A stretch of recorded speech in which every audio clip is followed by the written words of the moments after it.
I'll start on me. Hi guys, Patron Hangout. This is number 19. We're starting live here.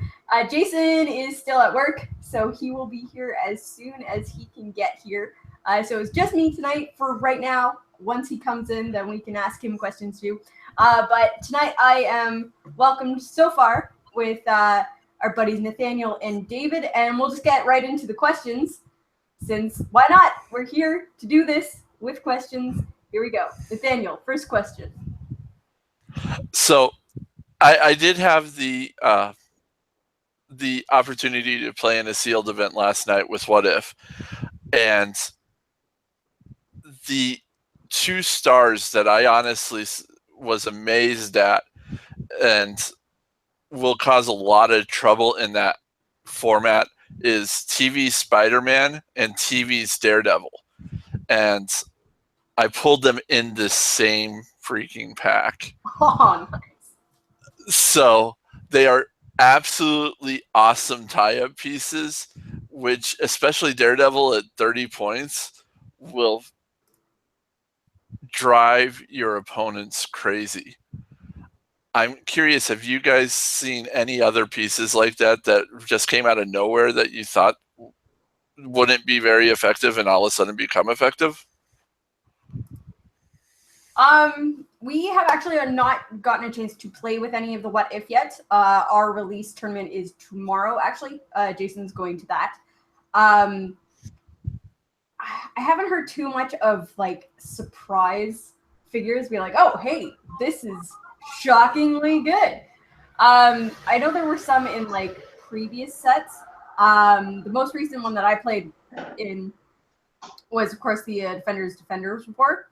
And Karen Page was shockingly useful in the fact that she's just like, all right, I'm kind of in squares of near some bad guy, so everybody on my team gets +1 attack.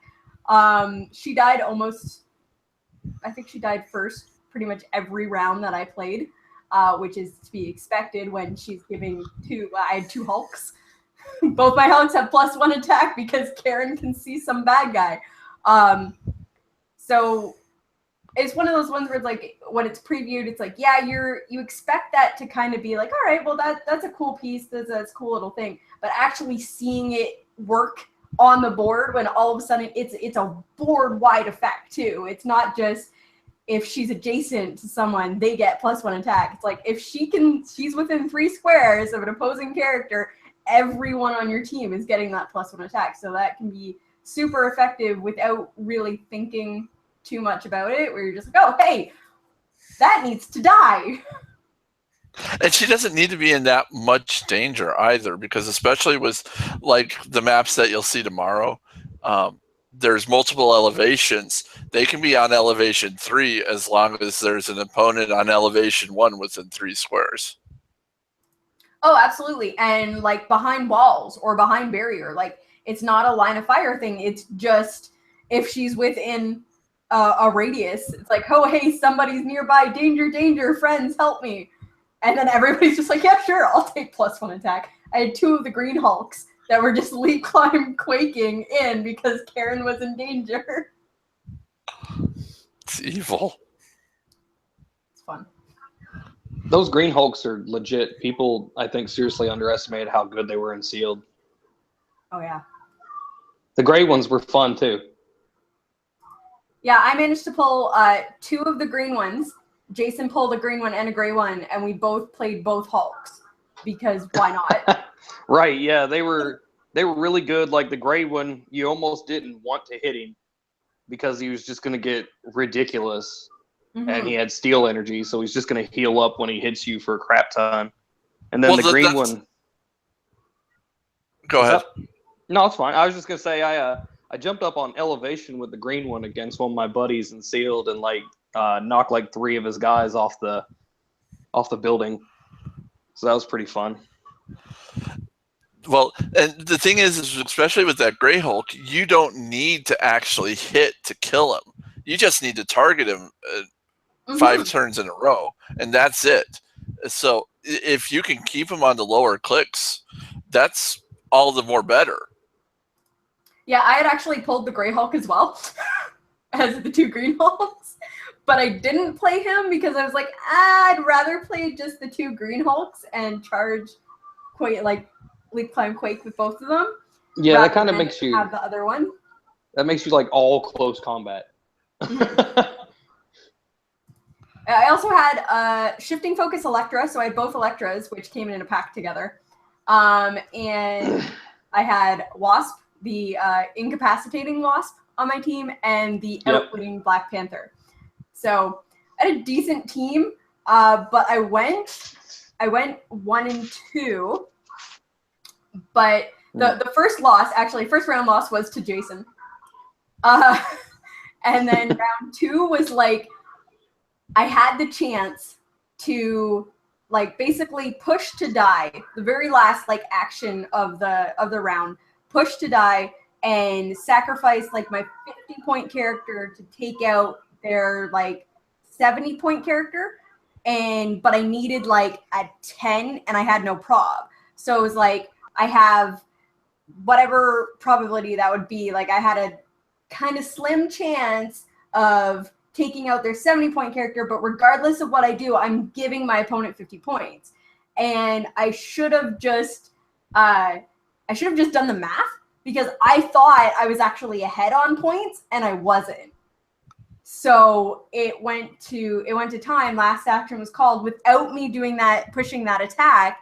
And I ended up losing the round because I didn't ask how many points I had already scored. Because if I knew that I was like, I think I was 10 points under, like it was a really, really close game. So if I had just pushed, like either I won or I didn't. Like either way, I was losing. So I had that one little chance to win. And then of course my opponent, he was like, okay, well, for argument's sake, just roll your die to see how it was going to happen. And like an idiot, I rolled my die and I rolled a 10, which is what I would have needed to kill the character to win the game. So in my mind, it always happens like that, don't it? But it wasn't actually. And then the third round, I went up against our the one of our 3 judges that was actually running the tournament that day, and he had managed to pull in his 2 boosters. One booster had World Breaker Hulk, and the other booster had Rachel Punisher. So he just played both of them. So then I sworn World Breaker Hulk with my entire team and just took that guy down in like 5 turns with my Hulks. And then just picked off Rachel Alves. And I was like, yay, I won a game today!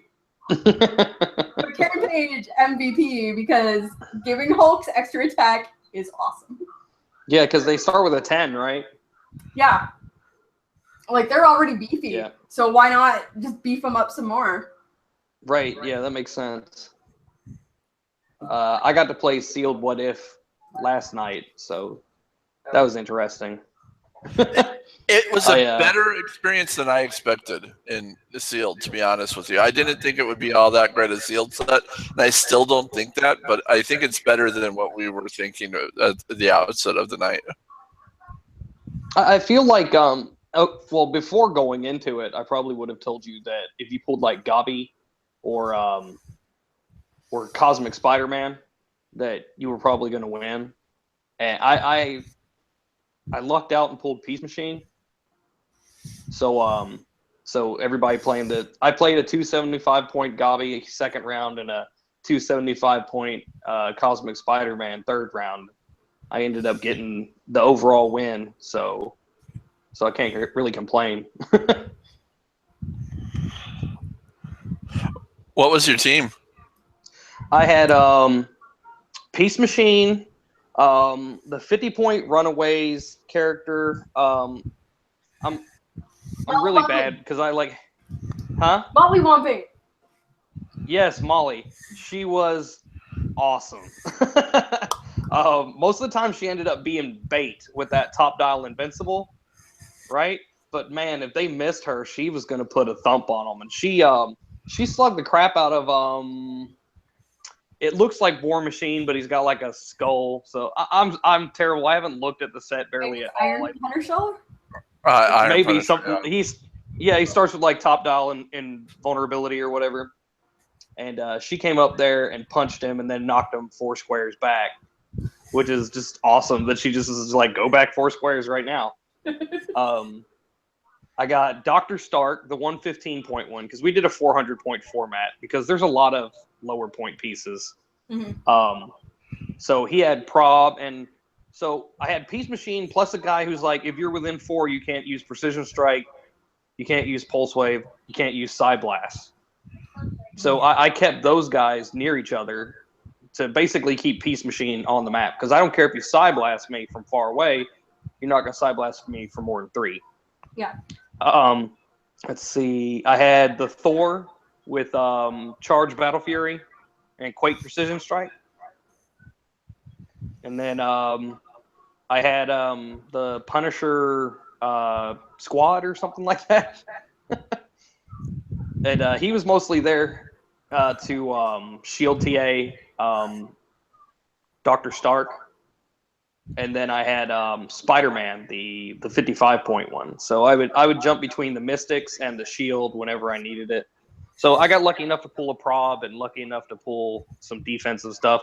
And Peace Machine was doing work. He was carrying characters, TKing characters out, outwitting. Like he was in the fray with everybody. So, but yeah, I ended up. Go ahead. That's great to hear that. Peace Machine was even still just an attacker for you, because so many people are like, oh, well, he's going to be the first target, and you want to keep that effect going. So, keep him back in the starting area so nobody touches him. But yeah, having him as still a viable attacker is great. Well, I mean, he has to TK to do damage because he's got a 0. But, I mean, he does have a 10 attack or whatever. And, I mean, so, people would rush up and not really think that they were in danger where they were. And, unless, like, they wanted to bait me to TK out Thor or something like that. And then I would just TK an object into them with Peace Machine, and they wouldn't expect it. So, well, don't forget, too, is if you pull the uncommon Iron Man, you can pair him with that, and then he has 2 damage with the enhancement from the uncommon Iron Man. Oh, yeah, I unfortunately haven't really looked at the set much because I wasn't going to be able to get a lot of it. I'll probably get the super rares after Origins as far. I actually, I'm kind of like a mercenary for hire back home. So, like, whenever we have sealed, whoever wants extra pieces, they just ask me if I want to go play. So I got a call from my buddy Jason, and he was like, are you going? I was like, no, I'm not going. He's like, well, do you want to be my hired gun?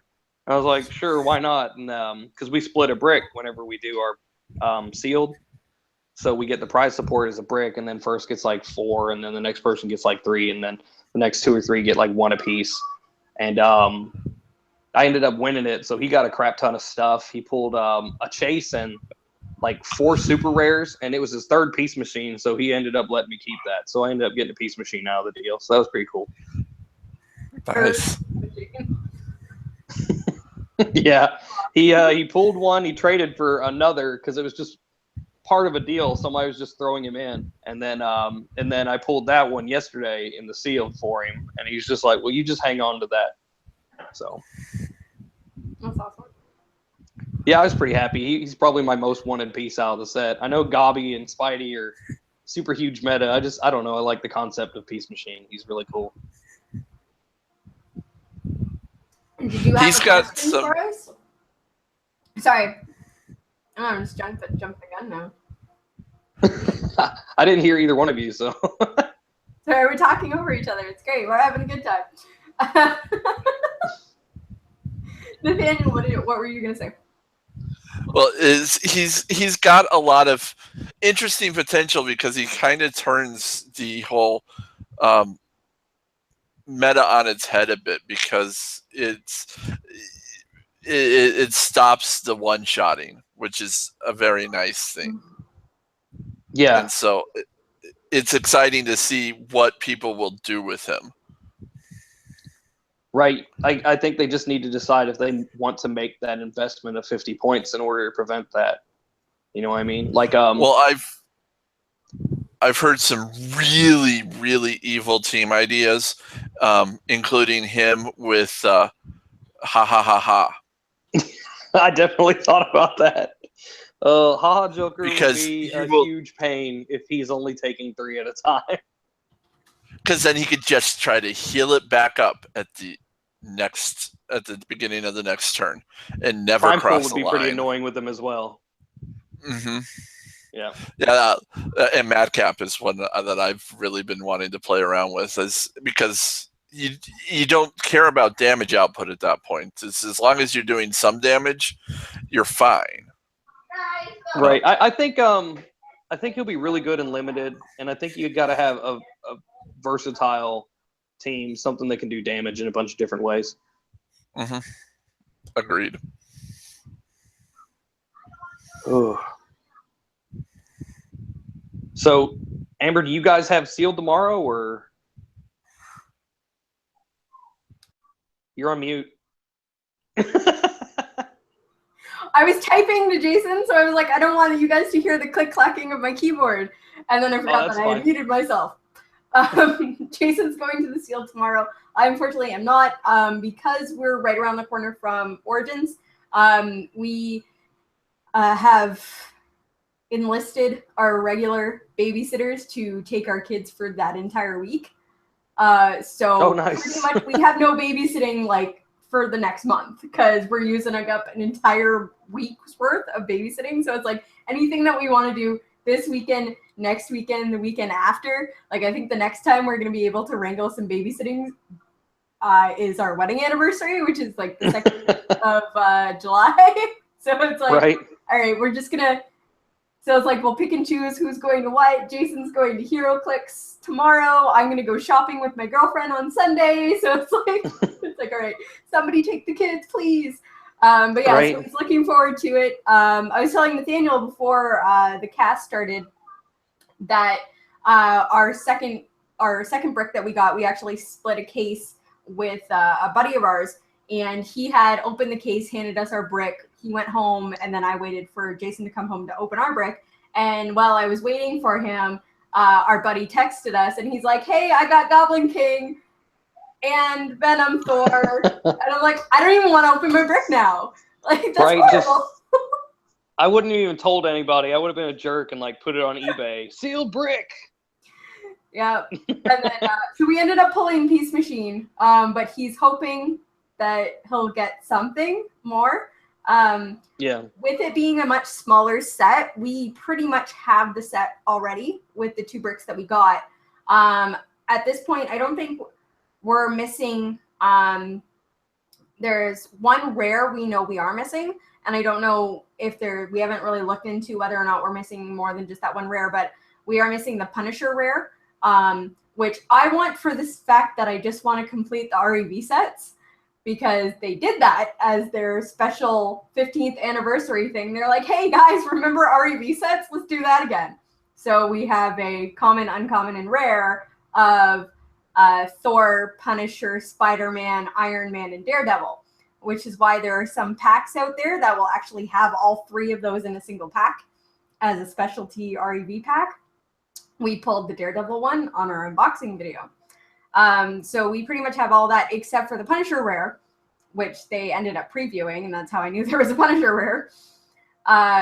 But we ended up pulling 2 super rares that we didn't have from our first break, and then 1 double. So hopefully we can trade the double, but I don't know what kind of value people are putting into Scarlet Centurion, which is the one that we got doubled. But our group's pretty good in the fact that we usually just trade like super rare for super rare, or chase for chase. Depending, like if there's one, like you're not going to get super rare for super rare in Goblin King. Like, Right, I know yeah. we're not going to get like a Scarlet Centurion for a Goblin King. That's kind of one of those that you're going to have to juice up. But for the most part, like the people that we end up trading with locally are pretty good about trading. So hopefully he can get something. And then I don't think he even has a team for Origins yet. I had a team, and then they said we weren't allowed to use boxing rings, so then my team doesn't work anymore. Did so it involve Mount Olympus and hollowing out that blocking terrain? No, but that's an awesome idea. I was actually telling Nathaniel that it was a mixture of a push and pull team where I was gonna have characters like Anaconda that like stop people and Yeah, plasticity 2 squares out, and then having Molly Hayes just knock them back out of the ring anytime they get too close. But unfortunately, because the boxing ring is not legal for Origins, I cannot play that awesome team that I wanted to play. So I have a buddy of mine who I still don't know if he's actually going or not. It has been like a month-long like begging of his parents to let him go. And so he's like, just play my team. I'm like, I have no other ideas. Sure, I'll play your team. I have not actually played it. I have assembled all of the pieces for it. I know the basic idea of what it does. I have still not actually played it. And then I was like, hey, what maps should I use for this? And he's like, oh, this one, this one, and this one. I was like, that doesn't make sense. Why are you using those maps? So now I'm super confused as to how this team is actually supposed to work. But hey, we'll see how it goes. I'm honestly not expecting to qualify for Worlds. I'm going to go through a couple of the grinders, see how I do. My main draw is actually the Team Worlds, which I have a team for, of a group of local girls having an all-girl Canadian team for Team Worlds, which is the part that I'm excited for. So going for the whole tournament just for the Saturday, pretty much. What are you going to call the all-Canadian girl team? So I don't know if we've actually landed on whether or not we're going through with this, but my idea is Call Your Clix. And that'll just ended up actually being the name of the team because nobody else has suggested anything else. And I think that's awesome. And it's almost as good as Clix Out for Harambe that we had at Rock World Cup. Oh man, Rock World Cup was rough because Team Impact and Team Vaseline played twice in a row. Yeah. That was an interesting tournament. I was doing all of the social media for it, so I was like, I was getting everybody's reaction from home as well as everybody that was there, and I was like, oh my god, so much is happening. I think I may actually get to play in a team event at Rock Cup this year, so that'll be fun. We just didn't have enough people last year that came with us because we had I got to qualify. I was lucky enough to get into the finals on the first super qualifier on Friday by getting second and getting the bypass down. But then our buddy Zach wasn't on there. My kids are being loud. I'm gonna mute and yell at them for a second.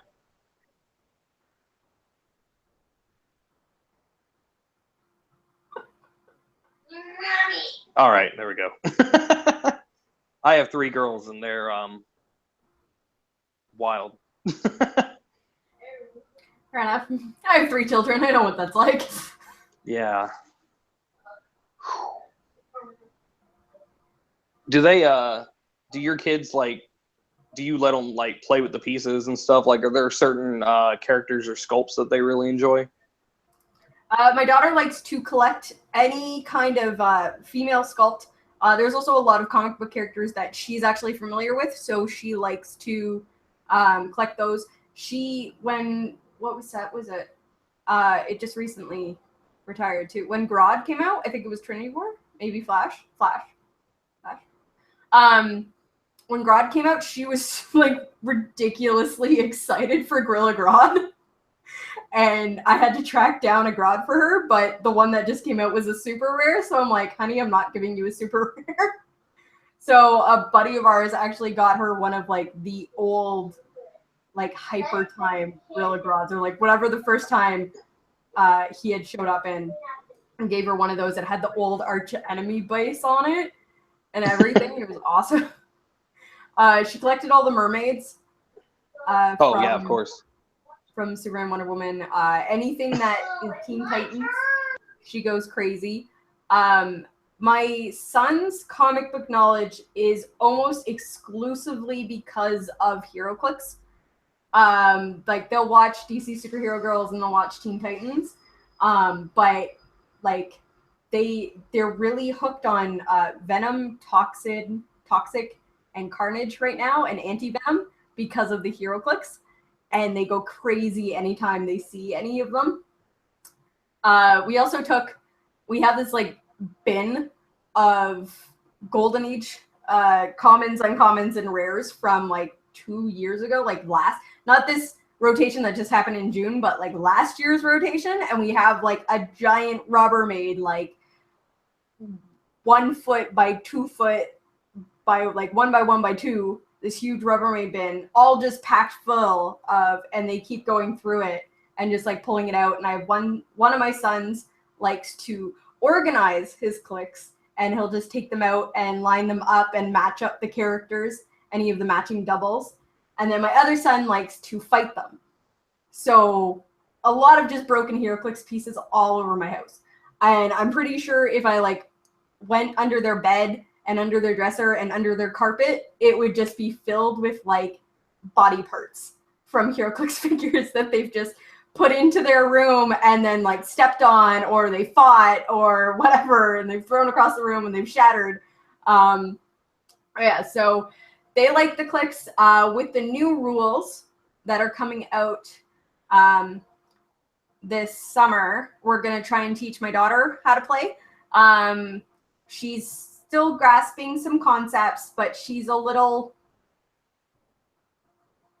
special. Like, we don't know what it is, but she's, yeah, so we're hoping with the newer rules that'll be simpler concepts for her to grasp, and that she'll be excited to play. She's really big on the YouTube, and that we have a YouTube channel, so we're encouraging her to learn how to play, and we're going to film it and have a whole series of videos of learning how to play while teaching our daughter how to play.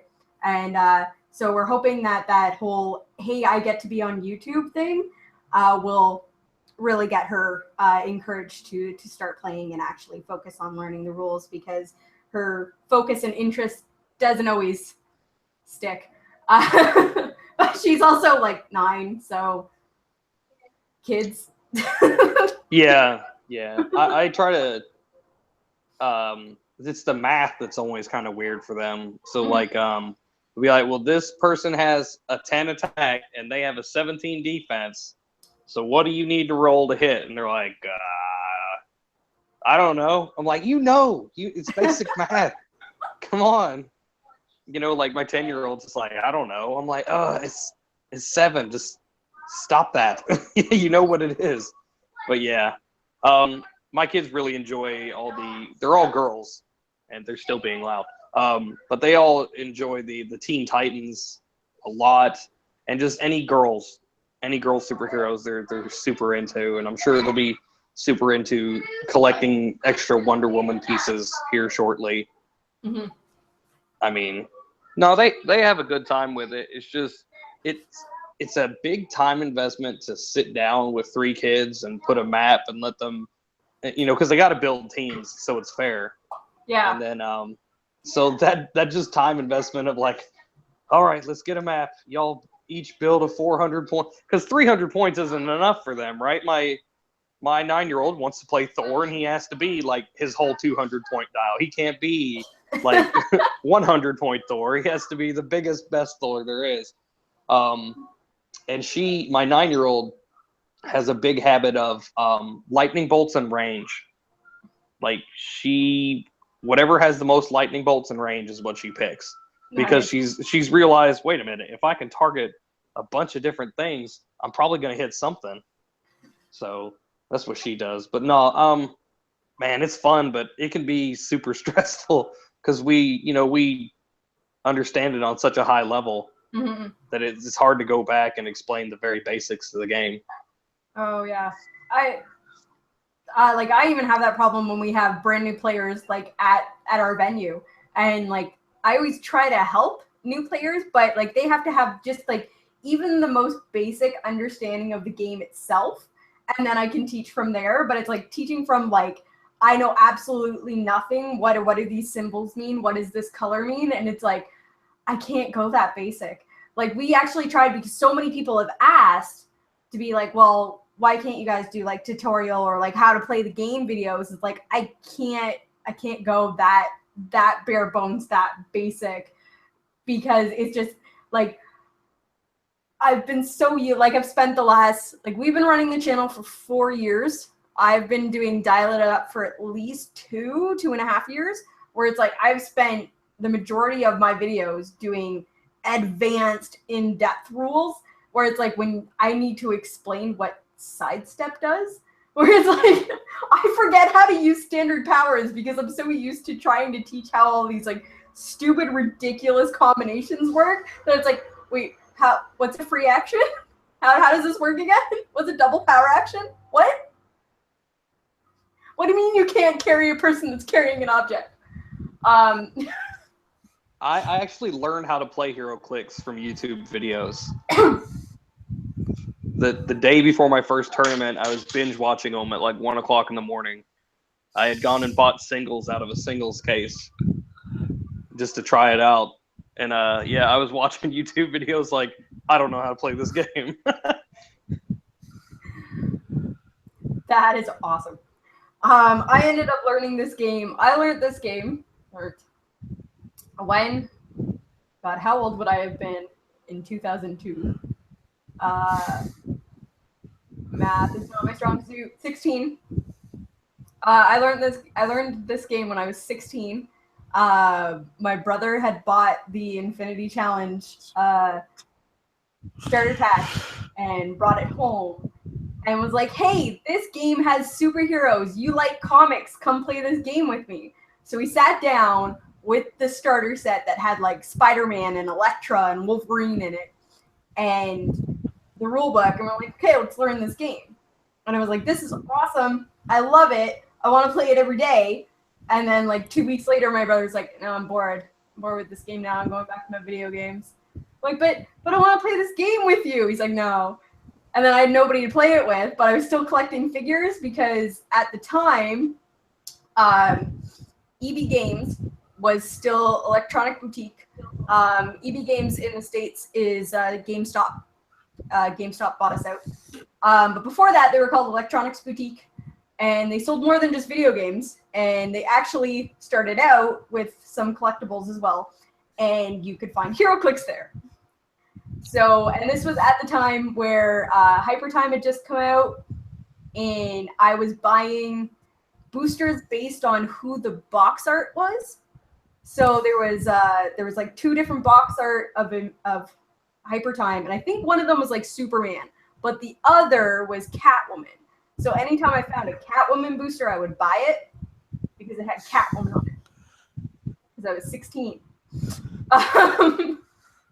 But then, so I bought a couple of boosters, had a little collection, had this tiny little Rubbermaid Tupperware container, and then like it went under my bed and was forgotten until I was like 18.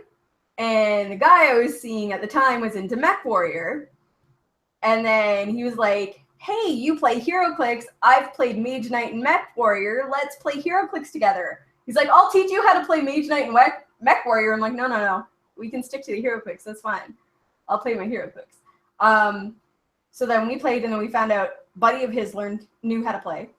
And then we went to a free comic book day event where they just had tables of like sit down and play, like find an opponent and play. It wasn't a tournament or anything. It was just like pick up and go playing. And so I had my little kit of figures, and I just recently got I think it was Ultimate's Black Widow, who at the time I thought was incredibly awesome. So I had an entire team built around her, and then I sat down against a KC Superman. My first ever official like tournament style HeroClix was Ultimate's Black Widow versus KC Superman. And then the whole time I'm playing this guy, he's laughing it up and like apologize. No, he wasn't even apologizing. He's like, whatever, like newbies gotta learn. They gotta learn how this is serious shit. They gotta learn. And his buddy behind him was like, dude, stop trouncing on the little girl. Let her play HeroClix. Because of course, like I am 18 at this time, but I'm also 5 foot. So I look like I'm 12. So he's like, stop pouncing on the little girl. Like, let her play her game. Look at her cute little Black Widow. Let her play. And then, 12 years later, I married the mook. So. What, the one that was crushing you, or the one that was defending your honor? The one was like, take it easy on the little girl. Let her play. That's how I met Jason. Jason, huh? That's funny. I was gonna ask when he came into the picture because whenever you said you were playing Clix that young, I was like, wait, where's Jason in this equation? Where does I was like, was it through Clix? Did they just happen to both play Clix? Did one drag each other, or like did you drag him into Clix? So I was gonna ask that. I'm glad you finished the story that way. Oh. Yeah, and like the part that like the part he doesn't know, or the part that I don't talk about that, is that like we started going there regularly, and then that was our regular like play group where we were going weekly for tournaments and stuff. And then like 2 years later or something, when me and him went on our actual first date, and we were talking about like the first time we met, and he was like, yeah, I remember when like you had showed up with your cute little Clix set, and like Chris was just trouncing you with Casey's Superman, and the whole time I was like, no, dude, be nice to her. She's a new player. Come on, be nice to the noob. And I was like, that was you? So yeah, I remember the first time we met, but I didn't remember that was Jason. Like, I remember that there was a guy there doing that, but totally did not make the connection. Like years later, Wow. when we actually started dating. He wasn't even on the radar yet at that point. That's mean. Nope. Nope. It happens. Yep. Whenever I went to my first tournament, I was introduced to GSX Magneto. Oh. And I had like so whenever I first started playing, I only got characters I liked. Like I said, I bought singles. So like I was really into the Justice League Unlimited show. So I had like a Blue Lantern Flash, even though I had no idea. The Clix got me into comics. It was the other way around, instead of comics getting me into Clix. So like I had no idea what a Blue Lantern was. I knew what a Green Lantern was, right? And I had a DC 75th Green Arrow and a DC 75th Batman and a like an Arkham Asylum Robin, the Damian Wayne one. So that whenever he used Smoke Cloud, they could both move like 4 squares, even though I didn't know how to use Smoke Cloud. But it sounded cool because they worked together. And he just started flinging these the old heavy objects that were undestroyable. Mm-hmm. Yeah, I just got pounded with those. My whole team died terribly. It was sad. But no, those pieces were really fun. I still play them from time to time. I also had Cave Carson. I don't know if you remember that guy. No. He was like 24 points, and like I just got him because he rounded out the team. Why not? Yeah. Like I said, first tournament. My first tournament was in this little one-room comic book shop, which was maybe 150 square feet, if that. And it was actually Infinity Challenge. And I don't remember too much of it because it was Infinity Challenge, so it was a very, very long time ago. And just like you, I didn't get into I didn't get into HeroClix because of comics. I got into HeroClix because of gaming. I had done a lot of gaming, like the old Star Trek, the card game, Star Wars, and Lord of the Rings. And as they were winding down, HeroClix started coming on the scene, and I started playing HeroClix, and then I had to drop out for a while, and then I just showed up randomly one day, after moved halfway across the country, and 10 years later, to a month 3 or 4 of no man's land events, and been going basically weekly since then. Nice. I'd say that's about the time frame I started putting the game together, was around No Man's Land.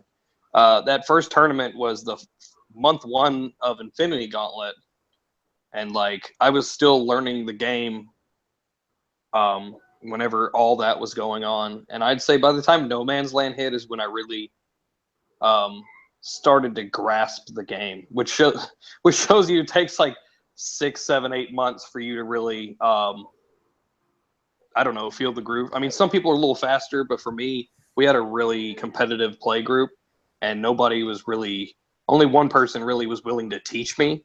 Most of them were just crushing me, and I was learning that way. So a lot of the times, I would go and they would smash me with a team, and then like the next week I would come back with like a similar team for me, because like I would learn how they played it by getting smashed, and then I would try playing it. But of course, by then they had something else and smashed me. So yeah, it was butt kickings for about 6 months. Yeah, it was actually kind of funny because like I've played for so long. Like I've had breaks in between. Like I started with Infinity Challenge, and then like didn't play for 2 years, and then played for like 4 years straight, and then took time off when I had my first kid, and like at that point, WizKids had gone under.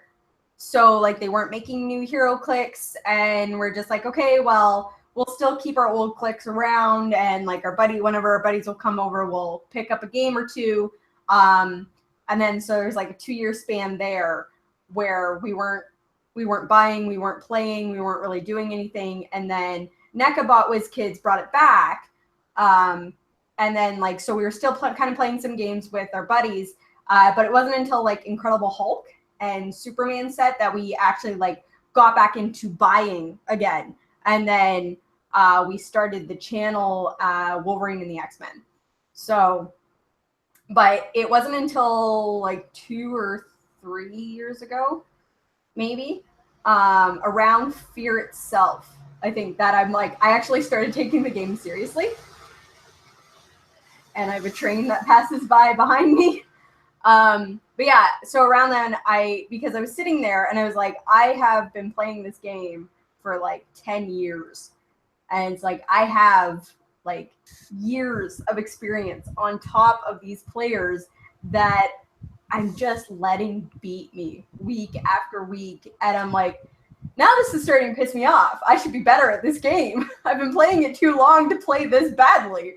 So then I was like, okay, I'm going to actually start paying attention and playing more seriously, and like rather than just being like, okay, hey, there's pieces on the board, let's roll some dice.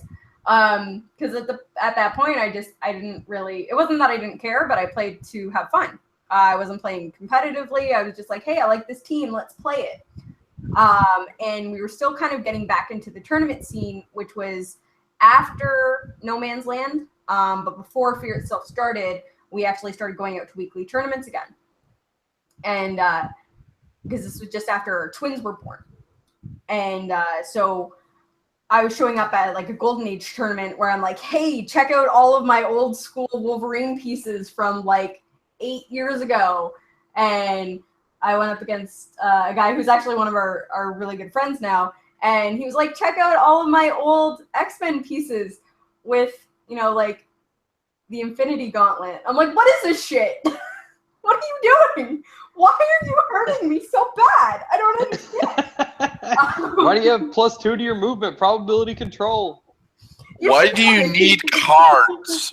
That was the big thing for me coming back in was, what are these cards and why do you need them? What is all this extra text? I got lucky in the fact that the cards switched over with Avengers and Justice League in 2007, and we were still playing competitively at that point, because that was when the Starro event and the Galactus event was happening. So like I was actually there at the birth of the cards and the traits and the special abilities, and I thought it was awesome. And like it literally blew my mind to go from four figure pack REV sets to 5-figure pack sets where there was only one of each character in a set. And like that was insane to me. I was like, what do you mean? What do you mean you're not having 3 of each character? That doesn't make sense. That's not HeroClix. What is this? And like at the same time, HorrorClix had switched over to that format too.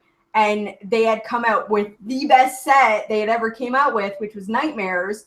and it was fantastic, and then they stopped the game after that. And I was like, no, you were on such a good spree. You were finally doing it right.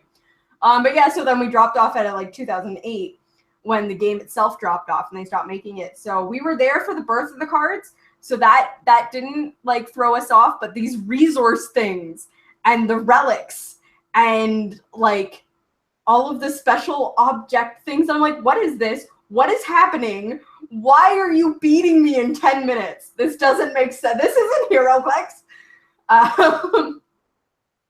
But yeah, so we that was interesting to come back to, and then eventually it was like after about a year of that where I'm like these guys suck. Why am I losing to them? This isn't fair. So then I started actually winning games.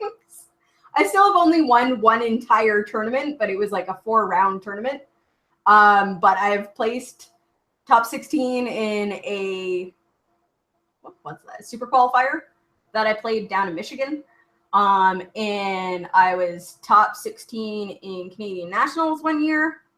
Those are probably like my big. I won an Age of Ultron event and I top 16 twice. And those are my big, like, hey, I've gone somewhere. But since then, I've been so focused on judging and doing like the social media side of HeroClix that it's like, I've kind of like dropped off of actually being a player. So every time I go back, I was like, I don't know how to play this game anymore. I can judge it. I can tell you guys how to play, but I don't know how to play.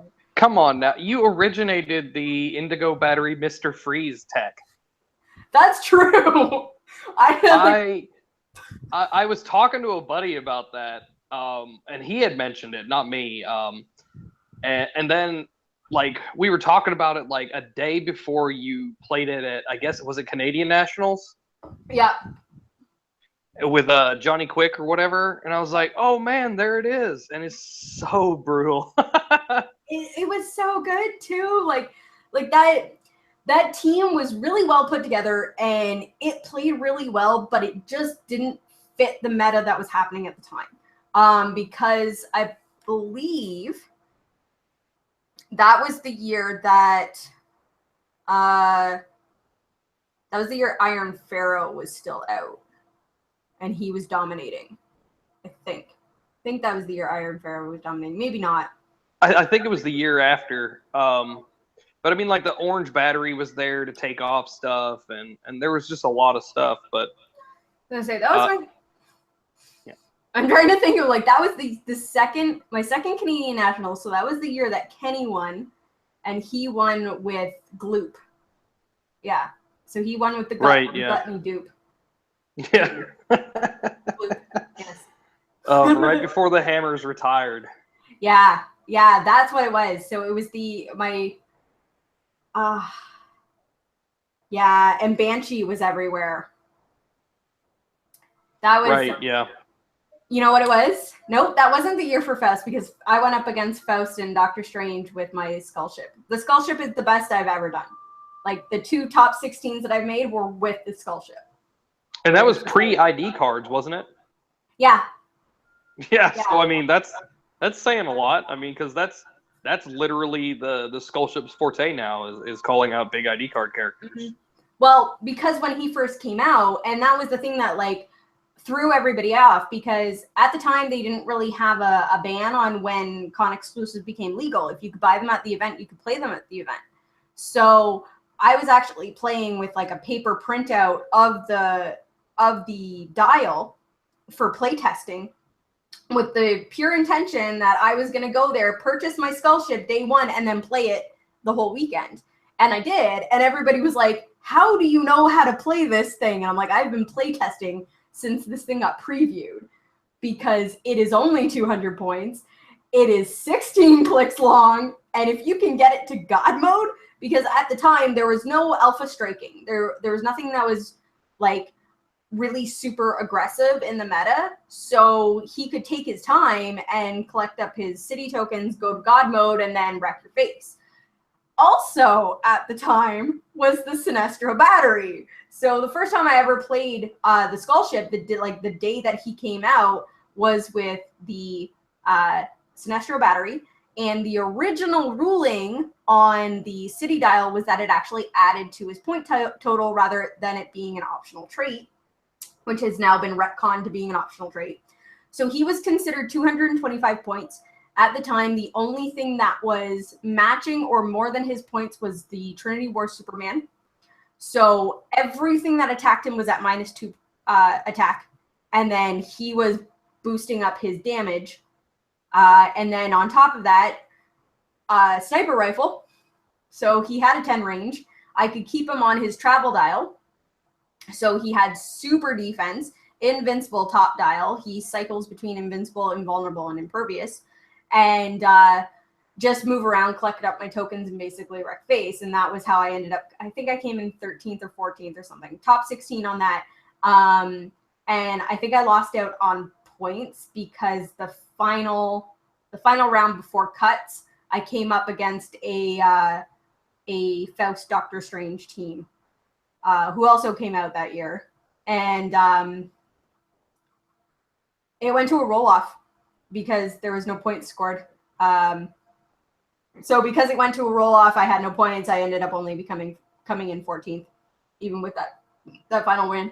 But yeah, no, it was crazy. And then the second time I ended up top 16ing with him was just recently, back in October, with Pandora's Box and ID cards, which is like David was mentioning with him, pretty much just pulling in ID cards now. But he's been incredible since the day he came out, if you know how to play him right. So, and that was one of the things. And I was happy to see Sam Powell recently did really well with, I think she top 8'd the Skull Ship again. But only she did in Lexington, Kentucky. Yeah, but only came up against the WizKids office once, because that's the map that like he almost instantly loses on. Oh yeah. There's only 4 spots he can go, and then that's it. You're screwed. He's not gonna do anything. It was the first thing I asked her too. I was just like, "Oh, you're playing the Skull Ship. How many WizKids offices did you go up against?" Because I was frustrated with the Michigan super qualifier that I went to, that I played him, because when we did the top 16 cuts, I was actually supposed to be playing a Krang team because of where we placed, and I don't know why I went up against the wrong opponent. I didn't end up asking, but because of like when they do like the top to bottom seedings, I was supposed to go up against a Krang team, and I know that Skull Ship can take out a Krang team, like without even blinking, just shrugs it off. So I should have been in top 8, at least a bare minimum. I should have been in the top 8 for that tournament, and but I wasn't, because I went up against a completely different team that I wasn't supposed to go up against, and I was like, he's like, oh, so I sit down with my opponent, and he's like, oh, so are there like, he's like, with your base being so big, like, is there any maps that, cause you a problem? It's like, oh, well, the only map that causes me a problem is WizKids Office. He's like, oh, okay, well, that's the only map I brought with me. It's like, thanks, buddy. I'm glad I lost this roll off to you. So like at that point, I was on tilt so bad because of the smugness of it, where it's just like, oh well, I'm sorry, that's the only map I have. Like he wasn't that smug. This is me exaggerating, but I was on like super tilt, where I'm like, I know this is the one map that I'm gonna lose to, though there goes my top 8 placing, because first I got paired up against the wrong opponent, and then I got put on the map that I can't move on. So right, yeah, because you only got what 2 legal landing spots. 4 in those side rooms. Yeah, there's well, other than the starting areas. Well, no, he doesn't even fit in the starting area. He starts right, there, so and then extends. as soon as he moves out of it, he can't move back. But the whole middle strip, there's 4 3x6, exactly 3x6 rooms that he can fit into. And that's it. He can move between those 4 spots. So it's like, that's where you have to place your city tokens, but you're pretty much just sitting there unable to maneuver or even see anything to attack, and basically just get picked off. So right. Daniel Powell played the Skull Ship in Kokomo, Indiana last year against Jonathan Cadlick. Jonathan was playing like a green light ant swarm team, and they were playing the championship. He took Dan to WizKid's office, put his KC Spectre in one room, and then moved an ant to the other room on the first turn, and basically had Daniel stuck in his starting area the whole game. I was just like, oh man, that's dirty. Well, even that team that I had gone up against was a full pointed KC Spectre, and like I don't even know what else was on that team, but it was just like all that mattered was the KC Spectre who can see like the entire map. So it's like it doesn't even matter what I do anymore. Yeah, oh, gosh, that's so bad. I can't wait for 400 limited. I'm just gonna put the boxing ring out if it's legal, and park KC Green Lantern and KC Spectre inside the boxing ring, and just pepper in some JSA Green Lanterns for barrier. I can shoot out with no penalty, and you can shoot in on huge defenses. Yeah, that is one thing that somebody mentioned of putting the KCs in there because they're not going to get affected by the train bonus or like the modification from the train because they're whatever, we're KCs, we do what we want. Right? Yeah, it's silly. I mean, there has to be some balance to it. I'm glad that they're the way they are, right? Mm-hmm. And I know everybody's like going crazy for KC Batman right now, because he's a tank dropper, but I don't know. Yeah, okay, because he just doesn't care. He's got a 13 attack. Why should he care that you? Yeah, a 13 attack that you can't modify down when you throw the tank at them. Exactly. And I believe precision strike, right? So yeah. Dumb question. Would the tank help with the Skull Ship? Because put the Skull Ship next to the tank and then throw the tank out and create some more space for where the Skull Ship can go on the maps like the Office. I haven't played the tank. I haven't actually played it yet. I only just judged on it. Does it actually break terrain? It does. It destroys blocking or walls whenever. So once you the hard part would be getting the line of fire to shoot it. Because if you're in the office, there's only a certain amount of squares you can actually. I mean, you could draw your line of fire from anywhere on that big base, but the majority of it's going to be blocked because you're technically like in the walls already. Yeah. Right, but if they have line of fire on you and they're attacking you, you should be able to attack them. And it has to be placed next to the person that it has to be placed somewhere around that person, if I'm not mistaken. Right. The tank, one of the squares of the tank has to be in the square of the person that you hit with the attack. Anyone else that's inside the base, whenever you put it down, you replace them and you destroy all walls. Whenever you place the tank as well. So it can help, but like whenever Sam played in the office against Matt Grechinos, what he would constantly do is he would choose like running shot pulse wave, running shot solo target pulse wave, the Skull Ship, and then sidestep back to where the Skull Ship didn't have line of fire to him. So I mean it's all conditional, but it's just the whole map just kind of is a pain in the butt, and Sam knew that going in because she's a teammate of mine, and she knew that people were going to play the office and that she was going to possibly have a hard day if she didn't roll well on map, but she ended up doing really well. So, which is great. Like I'm so excited that she ended up doing so well with the Skull Ship. Like it's such a big space in my heart. I love that thing so much. Yeah, it's a really good piece. It's really deep. I was playing a Krang team in Lexington, and like I was really thinking, I'm like, if I play Sam, I still can't kill that Skull Ship in one turn. Even if I can hit it, drop a tank on it, and then flurry twice, I'm still like on its second to last click. Yep. And it's going to call out a big ID card character and kill Krang. And then it all comes down to, I had Sinestro, the new Colossal, because he was available at Canadian Nationals, so he was legal in Lexington. And I had him, and I was like, well, I guess it's all going to come down to if he can hit a 11 on a like 18 or something like that with energy shield deflection or whatever. But luckily, we did not have to play. Yeah, I went up against the Krang team at the Whippy WKO, which was the last time I played the Skull Ship.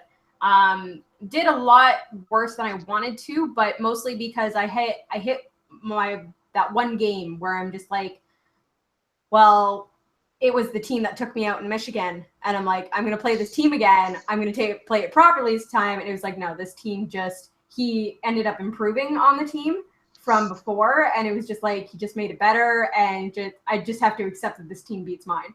But the round before that, I had played a Krang, and I'm pretty sure I made a 12-year-old boy cry. So he had done his, like, I was just like, I don't care about you. I'm gonna move around the map. I'm gonna collect my tokens, and I'm just gonna ignore you. And he did his Krang. He had Justin and 2 Baxters, and he did his Sentinel attack, and he came at me, and then like did like a good chunk of damage to me. But I'm like, okay, bye, and moved to the other side of the map to collect up more tokens, sat in front of his Baxter and Justin, and did the tentacle attack, which targeted all of them, dealt them all 3 damage, and then the next turn, because he's Quintessence, and it's just like, all right, I'm gonna do a tentacle attack again. Okay, now you have nothing but Krang.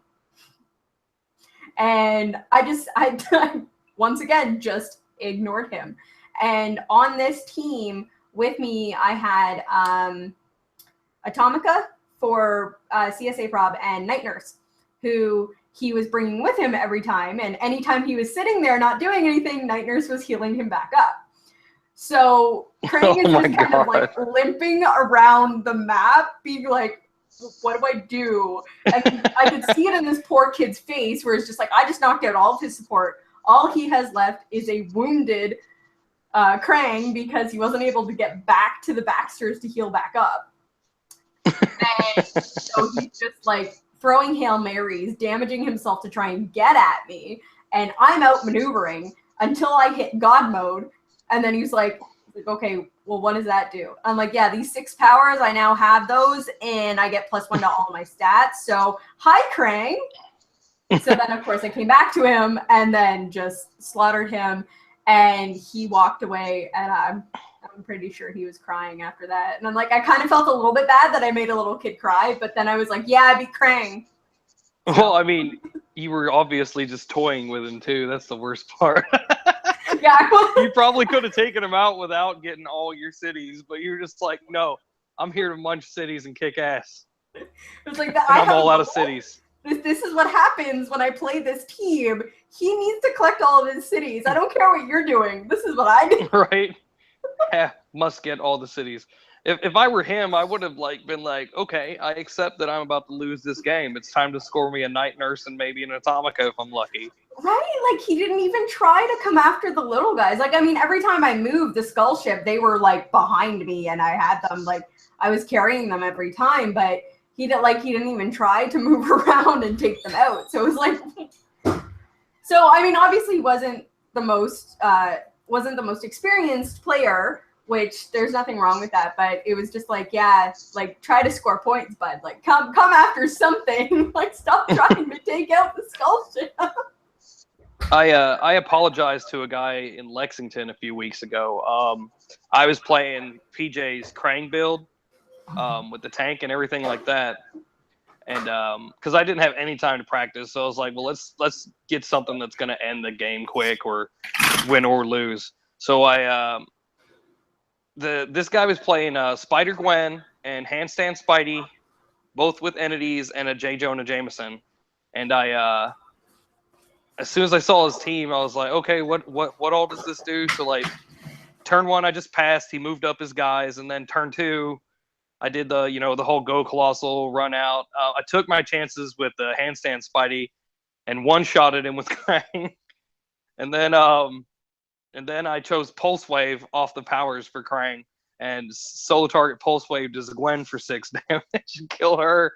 And he just kind of looked at me like, I was the worst person ever. And then he picked up his J. Jonah Jameson and like, well, I guess this guy's not going to be taking out Krang.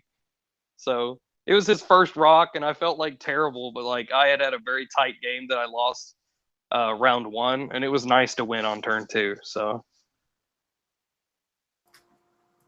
I personally find that like if I lose first round, I feel amazing because I'm like, yeah, Right. okay. I'm like, I've lost.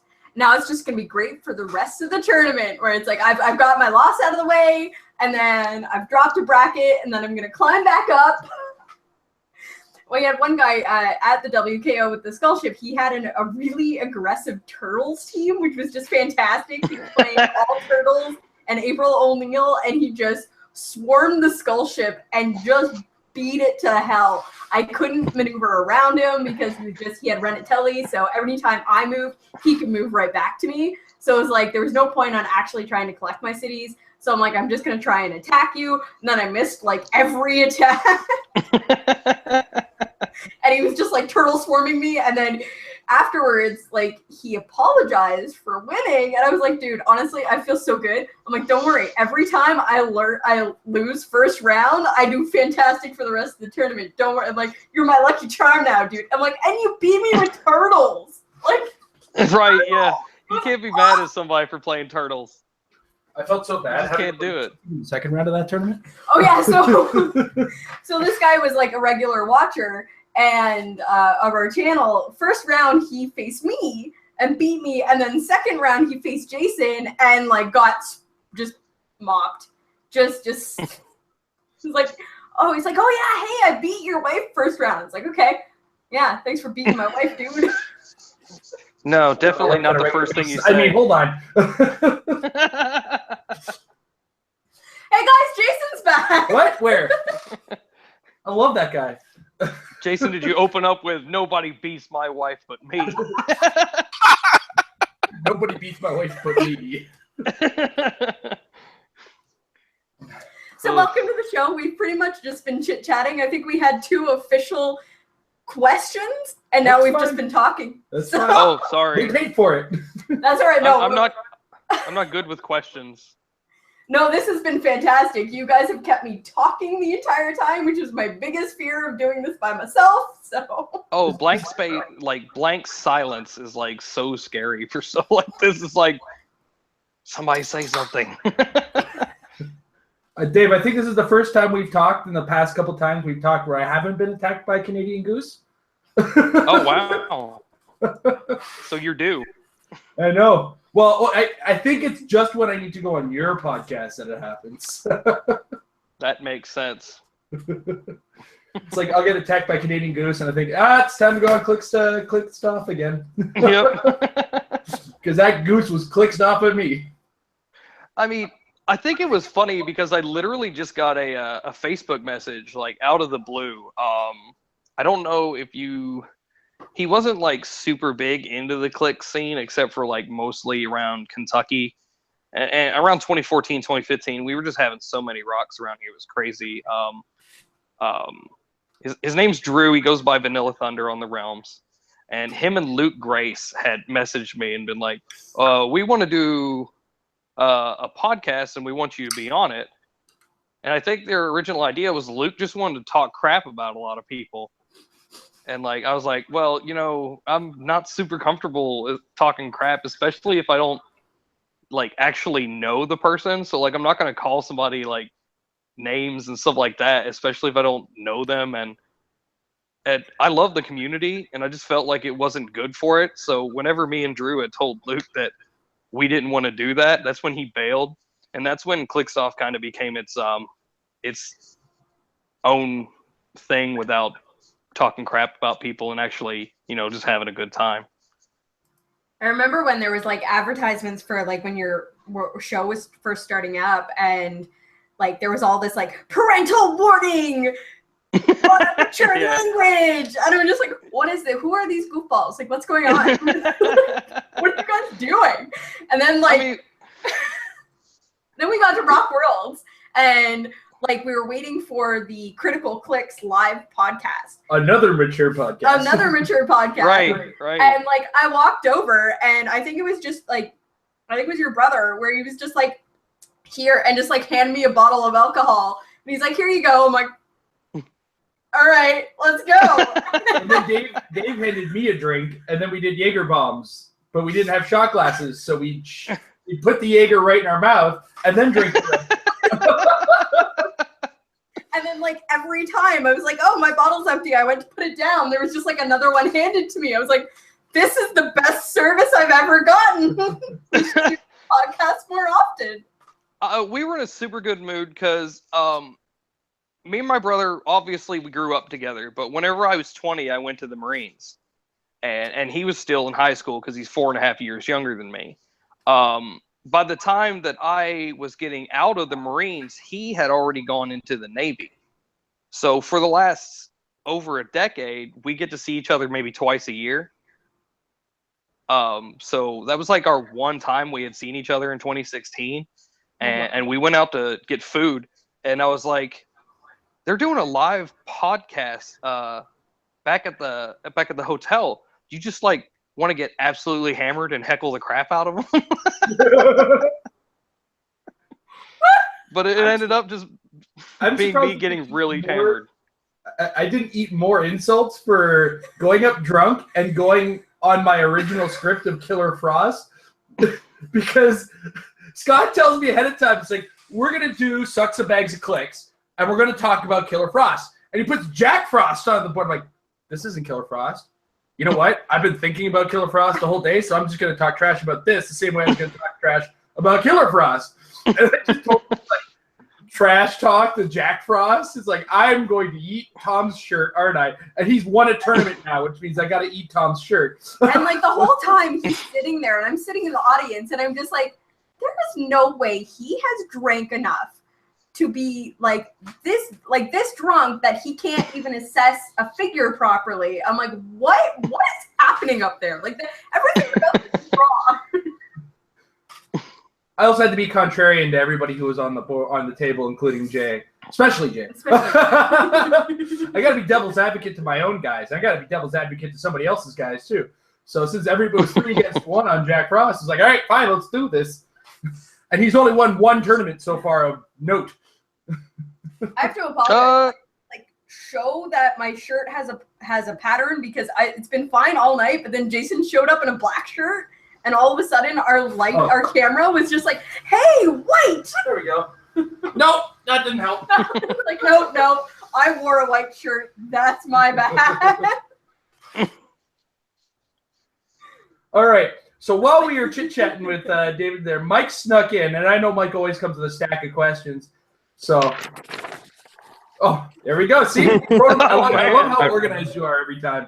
I wrote them out at work there. I literally broke, I think, land speed records getting here. But thanks everyone. I'm just glad to be here. That's all. I just happy to be here. So, Jason, who's the blonde? How's your wife? My wife, I don't know, this woman killed my wife and took her over, but it's been great. Regular beer, she knows how to cook a mid-rare steak, and this is all lies, by the way. Amber can't do anything. Package might look pretty, and I'll talk your ear off about games, hero clicks, and comics. Can't cook for shit. And then you married a chef, so... So hey, I did well. One day, I swear I'll teach you how to cook too. Promise. I've picked up little things. I can use the barbecue. I've learned how to do that now. Alrighty, so I would like to know, is the that's a hard word for me to say. Are the multitude of Thors in the What If set, is that an apology from WizKids to say, hey, sorry, Ragnarok kind of sucked? Or I guess it's, hey, Ragnarok's going to suck. Because we are getting an entire Thor set this summer. So we got a Thor set around the corner. We got Ragnarok around the corner as a set, don't we?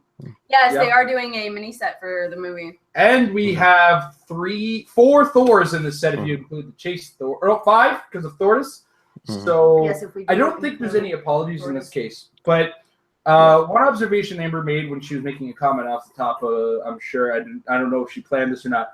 But one Came out of thing nowhere. the anniversary sets tend to do is some form of throwback. So if you go back to 10th anniversary, there was the dials that you promote from, and those dials were based on favorite figures from the way past, right? So you had the Thor, which was the old school Thor that happened to Ultimate have, Store, right? which was a throwback to Ultimate Thor. Instead of having the Ultimate Student Build, you had the Avengers Initiative. It had about 2 clicks left, less, but it was around the same point value, if I remember correctly, maybe a little less. But also a throwback to that. The Batman from 10th anniversary was a throwback to like Hyper Time Batman, with incredibly large attack stats, no movement attack, but that's okay. That's what the book calls for. But if you look at the 15th anniversary, what they did this time is they made wacky dials, which is what they used to do back in like the early days. They also gave us 3 versions of a base number of figures, kind of representing the rookie experience veteran format that they used to follow, with a rarer version of most of those figures. So ultimately, it's kind of a throwback to, hey, we used to do this rookie experience veteran thing. So here's another version of that. But in the current era of the game, that unfortunately makes everybody angry. And look, I'm half in, half out on it. I get that it seems like a certain way that they made. Hey, look, we made 3 Iron Mans in the set, 3 Punishers, 3 Daredevils. It seems a little lazy. And lazy versus cost effective are 2 kind of different things. And they also cranked out how many sets in the next 3 months, right? So in order to speed up the process, why not just overproduce Thors, Punishers, Spider-Mans, etc., etc. That way we can pump the set out faster. So all you got to do is recast the same 3D model in each of the casts, and then now the set is pumping out all the same figures. The dials are still kind of unique to each other. That's a notable thing. Is each dial is definitely unique, with the exception of the common and rare Iron Man. They're very, very similar dials, like with a couple number changes to represent the use of outwit. But where was I'm on a massive tangent here. but ultimately, there's nothing apologetic about the set as much as they needed to get the set out as fast as possible so that they could also get us Elseworlds out as fast as possible, so they could also get us Mighty Thor with the new rules around the corner, so they could also get us the zombie. Like, we are getting pummeled with Clix for the next couple months. And oh my god, I forgot about the zombie set. Yeah, there's the monster set coming out soon. Like, I want it all. It's like it's painful. Like, this thing, this wallet of mine, that's decoration. There's nothing in this. Nothing in it works. That's my phone. That works better than my wallet. Because I'm spending so much on Clix. Yeah. And I love that we got the sponsorship from WizKids, because it's helping. Oh god, is it helping so much? It's not replacing, because we still buy the equivalent of like these smaller sets we're buying in cases worth. So our brick from WizKids, plus we still have to buy a brick. But then next month we have to buy a brick for Elseworlds. Even with the WizKids brick. And then when we get the brick from Ragnarok or for Mighty Thor, we're gonna have to buy another that. The only thing we're getting saved on is the gravity feeds. Gravity feeds, because you only ever buy one of those. Box, and it's like, unless it's Ninja Turtles, in which case I buy 2. Just a follow-up question. Will there ever be a cheap Thor? Like, I just noticed that one's like 100 value, the other one's 110. Like, is there ever going to be like a 75-point value, something more easily called-inable? Well, the starter one has a 50-point starting line. So the What If starter has a 50-point starter line, which is easy enough to call. And I don't know what the dial looks like. I haven't very carefully looked at the starter set, but I'm probably going to buy one when I go to my seal tomorrow. My last chance to not have to spend a ton of money on a Cosmic Spider and a Goblin King. That's not happening. If I get one of them, I'm going to dance a little. If I get none of them, I'm going to weep uncontrollably. But I do have a line on one, and I will be picking one up at Origins, so thank goodness for that. But as far as the point dial is concerned, one thing that the point dial represents as a certain level of design, if a character is all powerful, you have to expect them to be a lot of points and to be able to take on a lot of figures, which is part of that whole point formula. So, which works for the design of a superhero game.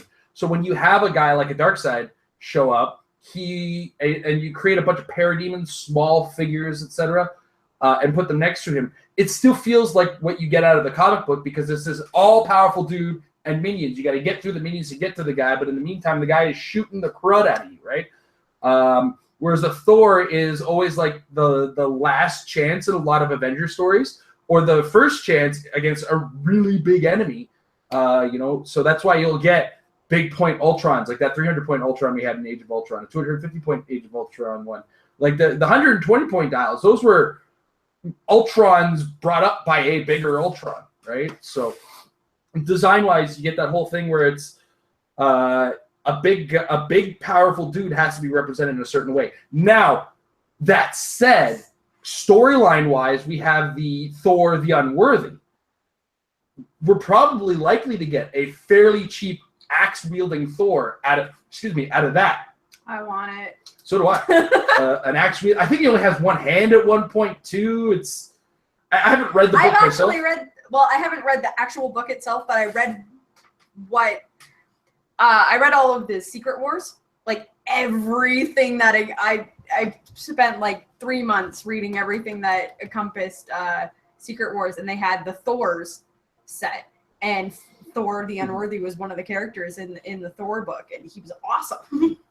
One of the things too, What If opened up so much creativity, but I feel like they were pigeonholed and not able to use that creativity.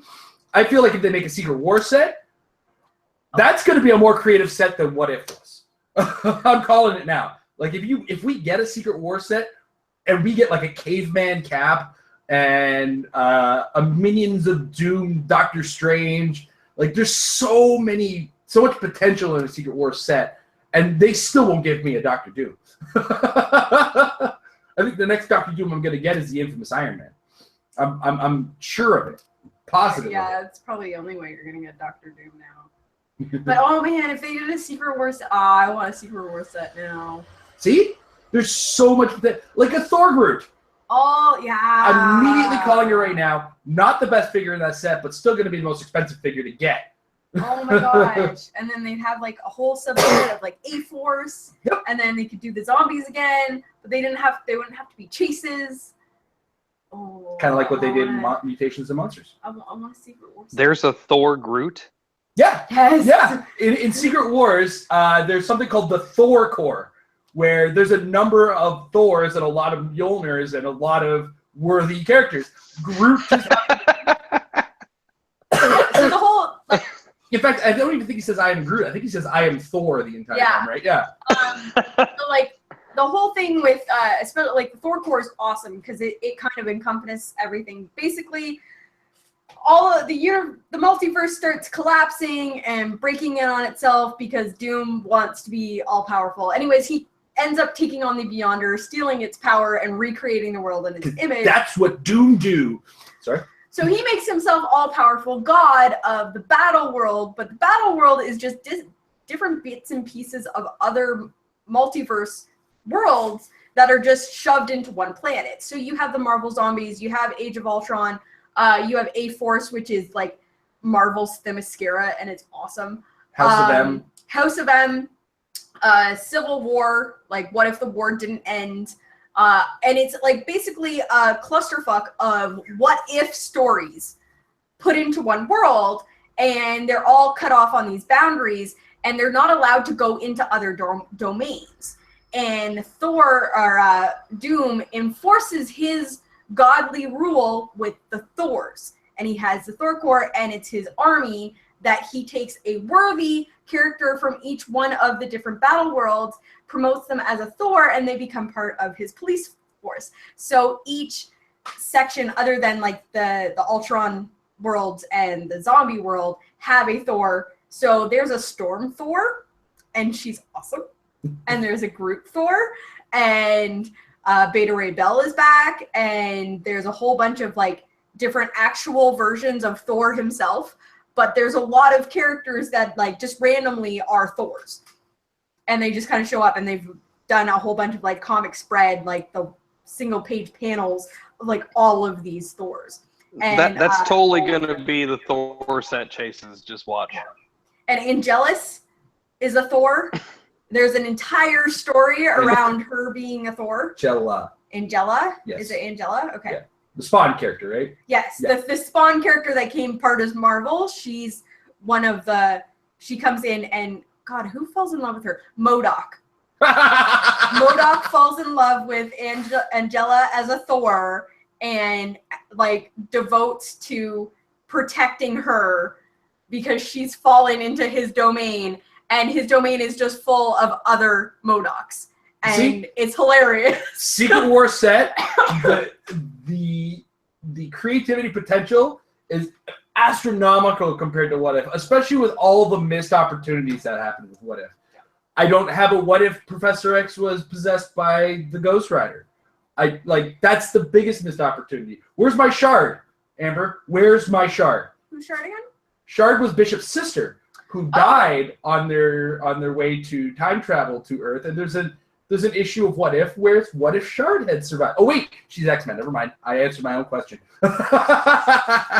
Yeah, that's the other thing is What If is so encompassed by X-Men and Fantastic Four. Mm-hmm. Like once this whole Marvel chokehold takes in, then you got to start really dragging the dregs in the bottom of the barrel, and there's not a lot of What If once you take the X-Men and Fantastic Four out. In fact, there's like I can think of about 25 Fantastic Four books, like What If Fantastic Four books, and it's all variations of what if somebody else would become the Fantastic Four. What if the Fantastic Four switched powers? Like what if Ben Grimm was the Human Torch instead of Johnny, and Johnny ended up being the Thing, or Invisible Woman became the Thing. There's just so much creativity that they could do and ended up not being able to do because of what feels like Marvel's unfortunate chokehold and grumpiness towards Fox. There is actually a figure. I'm going to have to go through the cards now because there is a figure in the set who is from a What If X-Men. It doesn't even say what it... Oh, it's Captain Britain. Yeah. Because he's Excalibur, and apparently that's okay. But they don't even say... It's just What If X-Men. Like, it doesn't tell you what the storyline is. They're just like, What If X-Men? And is it really like the Captain Britain? It's more of an Iron Man with Captain Britain inside of it. Yeah, that's what it is. Which is why I'm saying my next Doctor Doom is going to be infamous Iron Man. It's true. And I'm still unbelievably frustrated that this set came out like 6 days after retirement, and the last surviving Captain Britain was the OP kit one, and he just retired 6 days before Captain Britain Iron Man came out, who has the alternate universe trait where it's like, well, if you have a Captain Britain, you can replace it. It's like, thanks. The Captain Britain's not Marvel or modern anymore. There's an X-Men set coming around the corner, I'm sure of it. WizKids likes That's probably going to be like February. And I'm sure Marvel loves the royalties they get from the X-Men sets. Honestly, like, I want more Brian, but they've got to put Jamie in at one point because he's on the level of Proteus. Why not? I mean, when you have a figure as powerful as Proteus, why not just make Proteus 2.0? In their defense, Proteus still doesn't feel like Proteus. That's true. I mean, that possession thing is cool, and then he comes out and he's almost indestructible. That's cool. That's about I still as get Proteus the Proteus feeling feel as like he is. Like that. Like he's as a possessor of feels more like Proteus than as a dial. Oh yeah, the dial is not Proteus at all because he's not messing with stuff. Yeah. But yeah, that whole burning out the host thing, like that's very, very Proteus. And making the host super, super strong. So, all right. I think we've gone from here to there on that question as usual. Nathaniel, did you have a question? No, I'm just here to chat and have fun. All right, let's let Mike keep going. Keep the conversation going, Mike. All right, Mike, you've got all the questions written down. Alrighty, so next question on my list is do you think there will be anything that's just too awesome out of these new sets? Like, will anything be potential for the watch list? They're on a good streak right now. WizKids is on such a good streak that I think they've actually gotten to the point where they've turned to design and threatened some form of repercussion if a figure ends up on the watch list. This is how I feel like they're kind of looking at it. Because Jakeem Thunder and Goblin King, they're powerful. Don't get me wrong. But they're not watch list worthy because there's decision making related to their power, right? The wrong decision or the wrong choice will lead to problems. In addition to which, not only the wrong choice, but there's a lot of counterable choices and limited choices. It's not the world of Super Skrull where I picked 4 powers, I'm going to take a damage. I don't care. I got all 4 powers that I need. Whatever. What do I look like here? All right? Super Skrull didn't care. He had no limitations, whereas Jakeem Thunder and Goblin King have strict limitations, so aren't really. Yeah. Even Nick Fury is very immobile, and one of the big things about using him is the ID card. And one of the strongest ways of using him as an ID card just retired. So, and WizKids, when they announced the new rules, made it abundantly clear Golden Age is no longer a thing. Like, Golden Age is kitchen table and brave judge territory. It's without using those words, they use those words. So what I'm saying is I don't think we're going to I hope to goodness, for the sake of everybody, that we never get another watch listed character.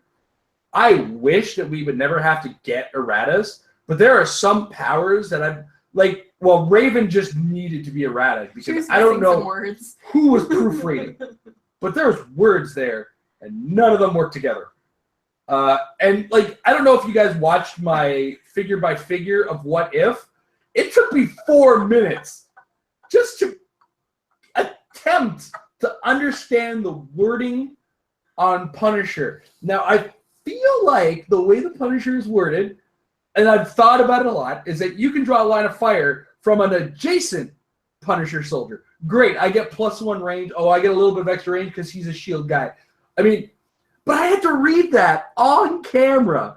And I cold read those cards because even though I actually, this is the first time we took a couple days between unboxing and filming the piece by piece. Part of that is because we had a very busy schedule. We also got both our Wonder Woman and What If at the same time due to a number of shipping errors, snafus, you can call them. Yeah, there's some shipping issues, to say the least. So because of that, we ended up having to wait for Wonder Woman. We ended up doing both unboxings the same day, but we didn't have the time that night because I didn't want to cold read cards and try to explain. Can you imagine if it was 1 a.m. and I was trying to read that Punisher card? My God. To be honest, there was a lot of I went over in editing. I went over that section probably 3 times, and I was very, very tempted to cut that all out.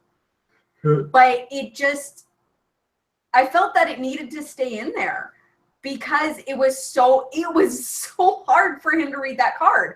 I've been playing this game for 15 years. Like, the comprehension on that power, and it's funny because if you look at the comments on that video, almost every comment is, "Hey Jason, this is how it works." And it's like, we love you guys. We love that everybody was like, "Hey guys, this is how it works." What we wanted was the card to say that, and it didn't. Yeah. And I don't know if it needs to get errated or if it just needs a clarification. Few clarifications, or just a few extra read-throughs. But it was just that information, what they wanted was not what was coming through on that card. There were some other parts of the video that did get cut out because I can't even remember what point it was, but Jason was talking about the strategy of a figure and just trailed off and lost his train of thought and said the same sentence like 3 times in a row, and I'm like, I'm just gonna take that entire chunk and take it out. Oh, were there? I didn't even watch the video. Were there hard cuts in there? It's, you know what? The good thing is when you're holding a card still for like 5 minutes straight, you can't tell that there's hard cuts. Yes! I don't have shaky hand. Yeah, it was just like, what are you trying to say? I think it was like Spider-Man or something. There was something where it's like you were talking about the strategy of a figure, and you just went, and then you tried again, and then you tried again. You're like, you even said, you're like, I lost my train of thought. I don't know what I was saying. I'm sorry, guys. And I'm like, yeah, we're just gonna cut all of that out. That's the kind of stuff you need to leave in for laughs. So blooper reel after Origins, maybe? You know what? I have attempted to get Amber to save blooper reel worthy content.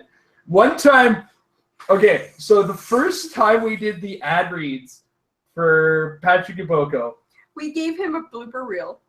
I sent him a blooper reel because do you know what I am not good at? Reading a script. I can't do it. And the ad read has to be clean. So the original ad read that we had took 50-odd takes. We're not even exaggerating on and that. we ended up keeping 2 or 3 of them for different we kept 2 of them for different ad reads. And I sent Patrick the other 48. Yeah. And he sent me back, I can't remember what he said, but it definitely felt like he was dying laughing. And from then on, I realized, ad read or not, I have to go without a script. I can go without a script, no problem, as long as I'm talking off the cuff. I do tend to go on tangents a lot, tend to repeat myself, but it's better than the nonsense and flubbing I do when I have a specific set of things to say. It's absolutely the worst.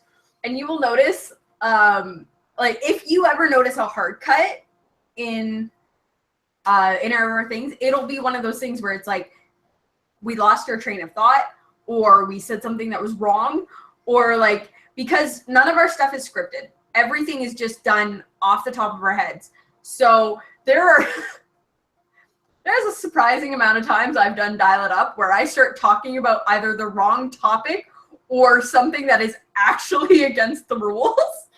That's sometimes where you'll see me poke my head in to the side, like, or it's just like, wait, no, that's not right. Let's try that again.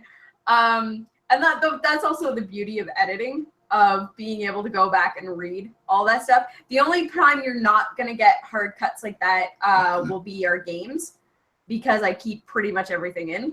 The only time you'll see a hard cut in a game is our camera compartmentalizes, where if the video runs to a certain memory, it'll cut off that video and then start again. So that's also why you'll see like a couple of seconds missing. And that's like the only time we'll get a hard cut is that, or if anytime we've had to pause the camera, or like our kids will come downstairs, or like something like that, where if like there's some kind of disturbance. Other than that, like every random like mistake we make on our games, those all get kept in, because that's part of playing the game, where human error, you're gonna make mistakes like that. And sometimes when you're frustrated, you're gonna call each other names, and that's still part of the charm. That was the original idea. That's true. Our channel started because we spent when I was looking for my first gaming or IT job. We had a lot of time on our hands, and as a result, I ended up watching a lot of Rooster Teeth's Achievement Hunter and Let's Play videos, and those guys swear at each other and have a ton of fun and call each other names. It's like, Amber, I like Rooster Teeth, but nobody does that for HeroClix. Let's do that for HeroClix, because we got nothing better to do, and we can monetize YouTube videos. Maybe we can make a little something on the side. It most certainly did not pay the rent, and still doesn't. No, I mean the money is negligible. We make, to say this in the most loving way, we make more money off of you guys than we do at YouTube, because you guys just give us the money, and then that's how we pay for our editing software. Yay, money! Yay! I do want to thank our patrons for providing us with the editing software that we use. You guys make our videos pretty. It is getting to the point where I do have to kind of up my game on the Meta Lab, that's for sure. I just need to get some time, risk a bit of a sneaky stream or a test stream, or where just me and one of the other Metal Lab guys or two of the other Metal Lab guys talk, or maybe I just get other people in the community to just kind of chit chat, because I feel like we could do that better. And Google Hangouts, even this, Google Hangouts and this are very iffy as far, like they're very limited in what we can do. Like I can't bring in a title card. I can't play some music as an intro theme. We had a fan offer up to do some music, so if you're watching, please, yeah, I think I said yes on Facebook. By all means, if you like making music, have some good ideas, don't want a lot of money for it. or anyone, you guys want to give us title cards, like graphics that I can put a title over? That's because right now I just use a black screen to put the title over. Be like, hee title. But I'm looking into moving into OBS. I know how it works with Twitch. I don't know how it works with YouTube. It should work the same way. But I kind of want to test that. And the big reason I want to do that is I don't want people going to two different places. That is one thing I noticed when we tried to start our Reddit, our subreddit. Married with Clix subreddit exists. Yeah. It just kind of exists at this point. We don't do anything on it, unfortunately. No, yeah, it was one of those things. It's like our blog. We have a WordPress. I've actually stopped updating that because it's not where our fans are. It's not where we're contacting people. So it used to be I would post there and then it would get automatically posted onto Twitter. Now I post on Twitter like straight because it's just easier that way, and there was no traffic coming from the WordPress. I don't have time to do the figure reviews and the articles that I was doing, so now it's just a waste of space. We ended up having like the Married with Clix community Facebook group, which we get a lot of traction on there. So it's like everybody's already on Facebook. Yeah. Let's just keep going with Facebook. Facebook and Twitter get us the most amount of noise because that's where the most amount of people are. We don't have content for Instagram, let's be brutally honest. Like, we don't do anything. We're Instagram worthy. I have a personal Instagram. Sometimes HeroClix stuff will show up on that. If you're friends with me on Facebook, you can find my Instagram, no problem. It's a lot of selfies, to be honest. That's what Instagram is, selfies and food. But it's my own personal, like, me Instagram, so you're not going to see a lot of HeroClix stuff. It's like my Facebook. Yeah, so... Where did we start? Derailed him. It was awesome. Where did we start? I won't lie. The picture of you on your subreddit page is pretty funny, Jason. Which one do they have of me? Pull that up. We'll make it main screen, Amber. How do I don't know how to do that. Click on him. Oh, he's got it up. Yeah. Okay. Yes. Okay. The story behind that picture is that Jason went down to Ottawa for a WKO. The night before, me, him, and a girlfriend of ours were partying pretty hard, and he got picked up at about 4:35 in the morning after nonstop drinking. He hadn't slept. I turned at 4 in the morning. I didn't know what time it was at the time. I was like, all right, guys, I need to get some sleep because I'm going to get picked up in about 10 minutes. All right, never mind. So I was still drunk when Tom picked me up. You can go back to us. I was still drunk when Tom picked me up. And I think I'd almost sobered up by the time we got to Ottawa. But by sobered up, I mean I'd stopped being drunk. The next stage of being drunk, ladies and gentlemen, is what's called a hangover. And this is what I like to call the standing hangover, where you haven't slept and you have just developed the hangover. Or I might have slept in the car. I don't know. At one point, I was talking about something. Apparently, this is what happened in the car. I was talking about something, and it was something in relation to metagame, and it was very, very insightful. But it's like, and then when you do the figure, when you deal with this figure, what you got to do is you got to... Apparently, that's just what I did. And then 2 hours later, we were in Ottawa, and it's like, Jason, we're here. What? All right. And then just throughout the day, it's like, oh God, and I got top 4. So that is actually his victory picture of being like, hey, Jason, you got top 4. I'm still alive. And honestly, I have to admit, I don't deserve top 4. In the top 8 matchup, I was up against local player Jimmy. We've got a couple back and forth games. So the last couple games, Jimmy has caught me on my off game. And I mean, if I'm not going to win on my off game, I'm not going to win. He's got to get those wins. But that said, I was attacking a Mephisto with a drop bear. I needed an 11. Not only did I hit the 11, he probbed it. And I hit the 11 again. I was like, that was my karmic moment because my dice are legendarily bad. Like one of our fans, Chris Stockhouse, yelled at me for not only rolling bad, but calling it exactly how the turn was going to go. I had my Mary Marble base to his Nighthawk Prime. And I was like, all right, here's what's going to happen. So I have a prop, but I need the prop for the attack. The unfortunate fact is I got to roll a breakaway on the hypersonic, and I'm going to have to use the prop on it because I'm going to roll the one that I need to break away.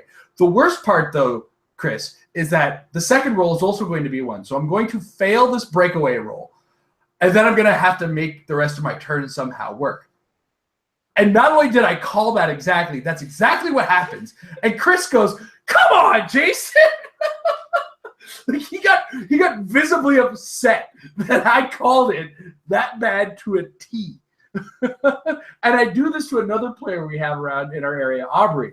Aubrey is another good player.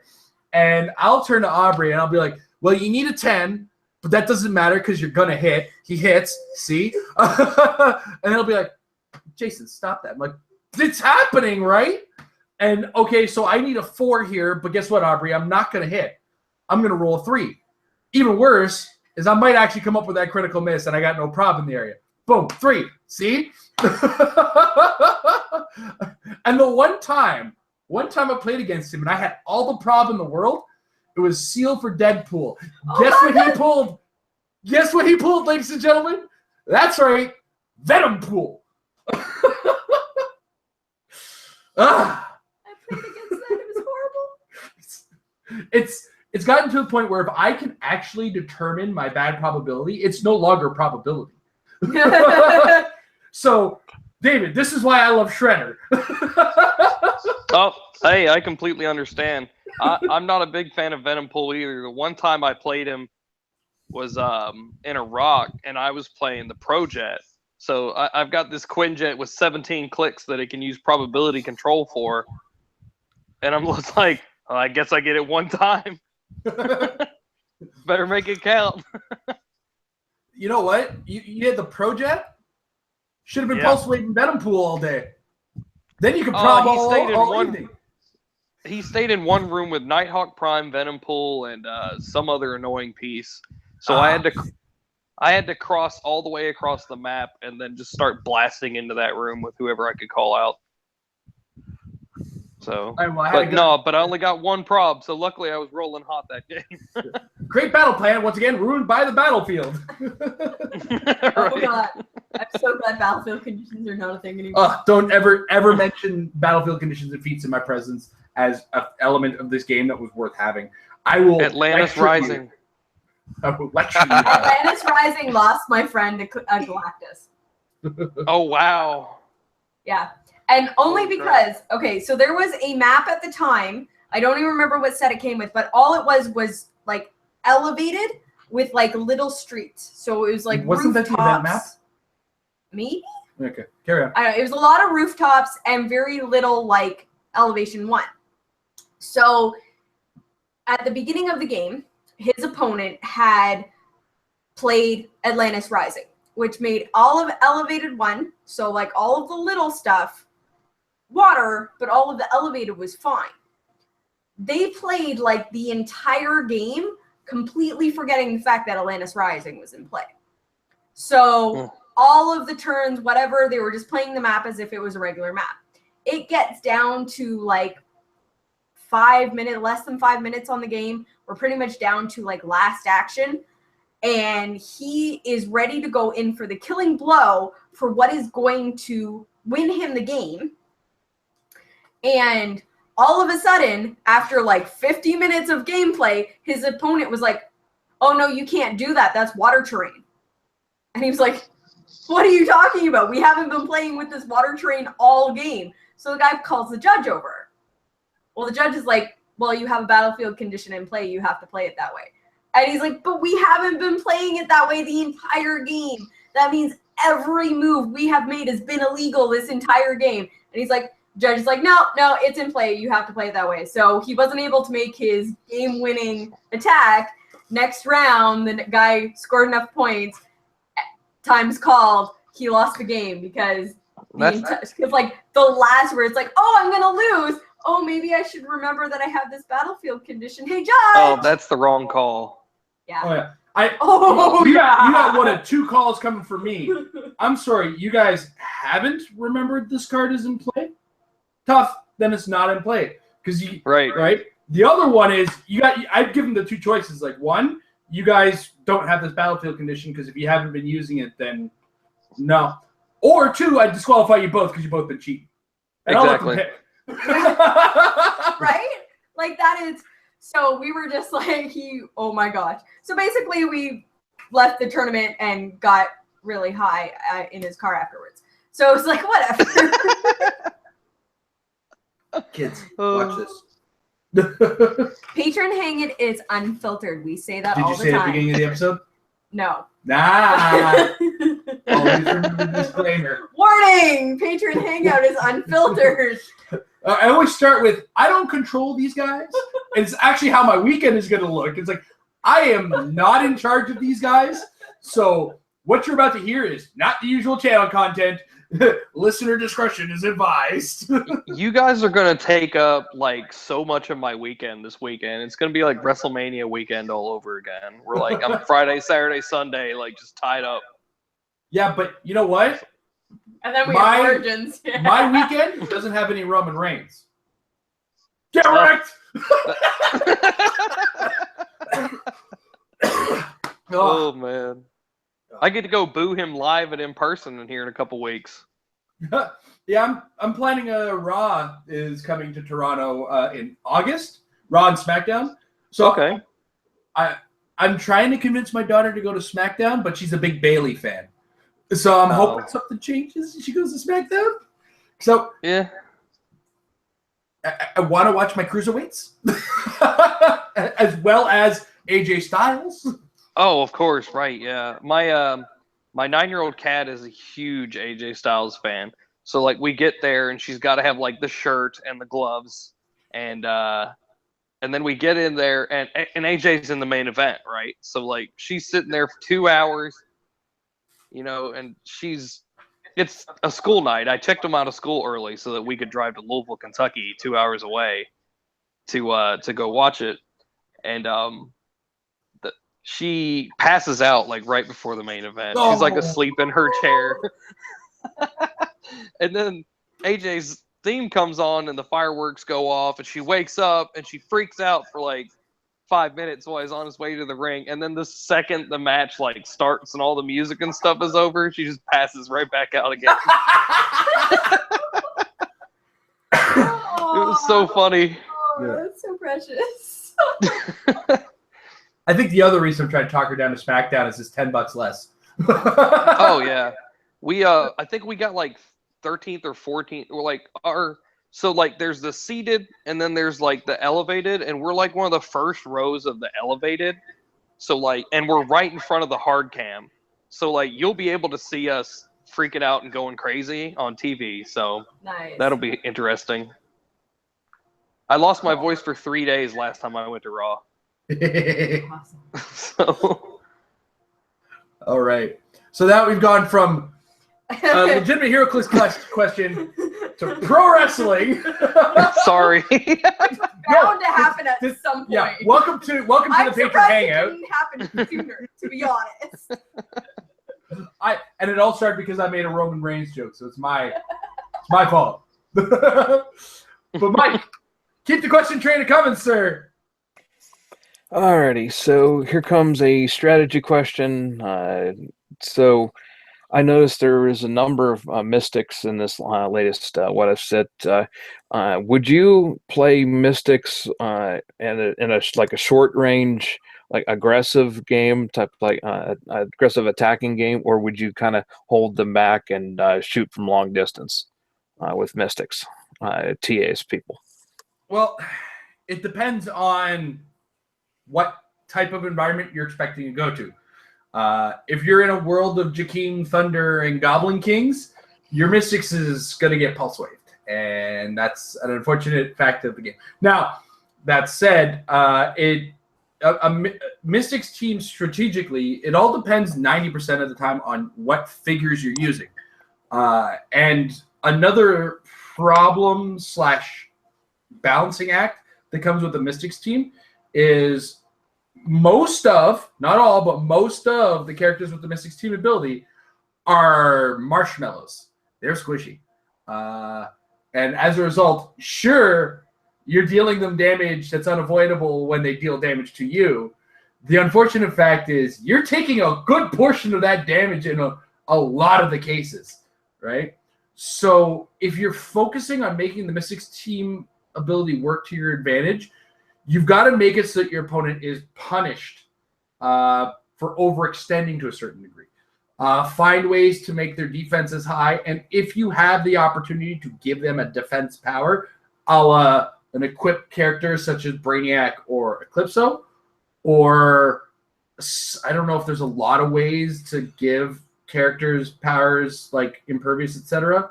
It's not a common thing that you can get your hands on.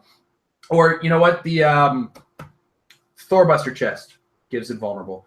That's a good option as well to make them softer, or harder rather. But you also need to either find a way to mitigate the damage you're taking via something like support, or you've got to be the one dealing so much damage that, and that's why a long-range first strike strategy is usually best with Mystics. You leave them in a situation where it's like, well, if I hit you, I'm close to, if not completely dead.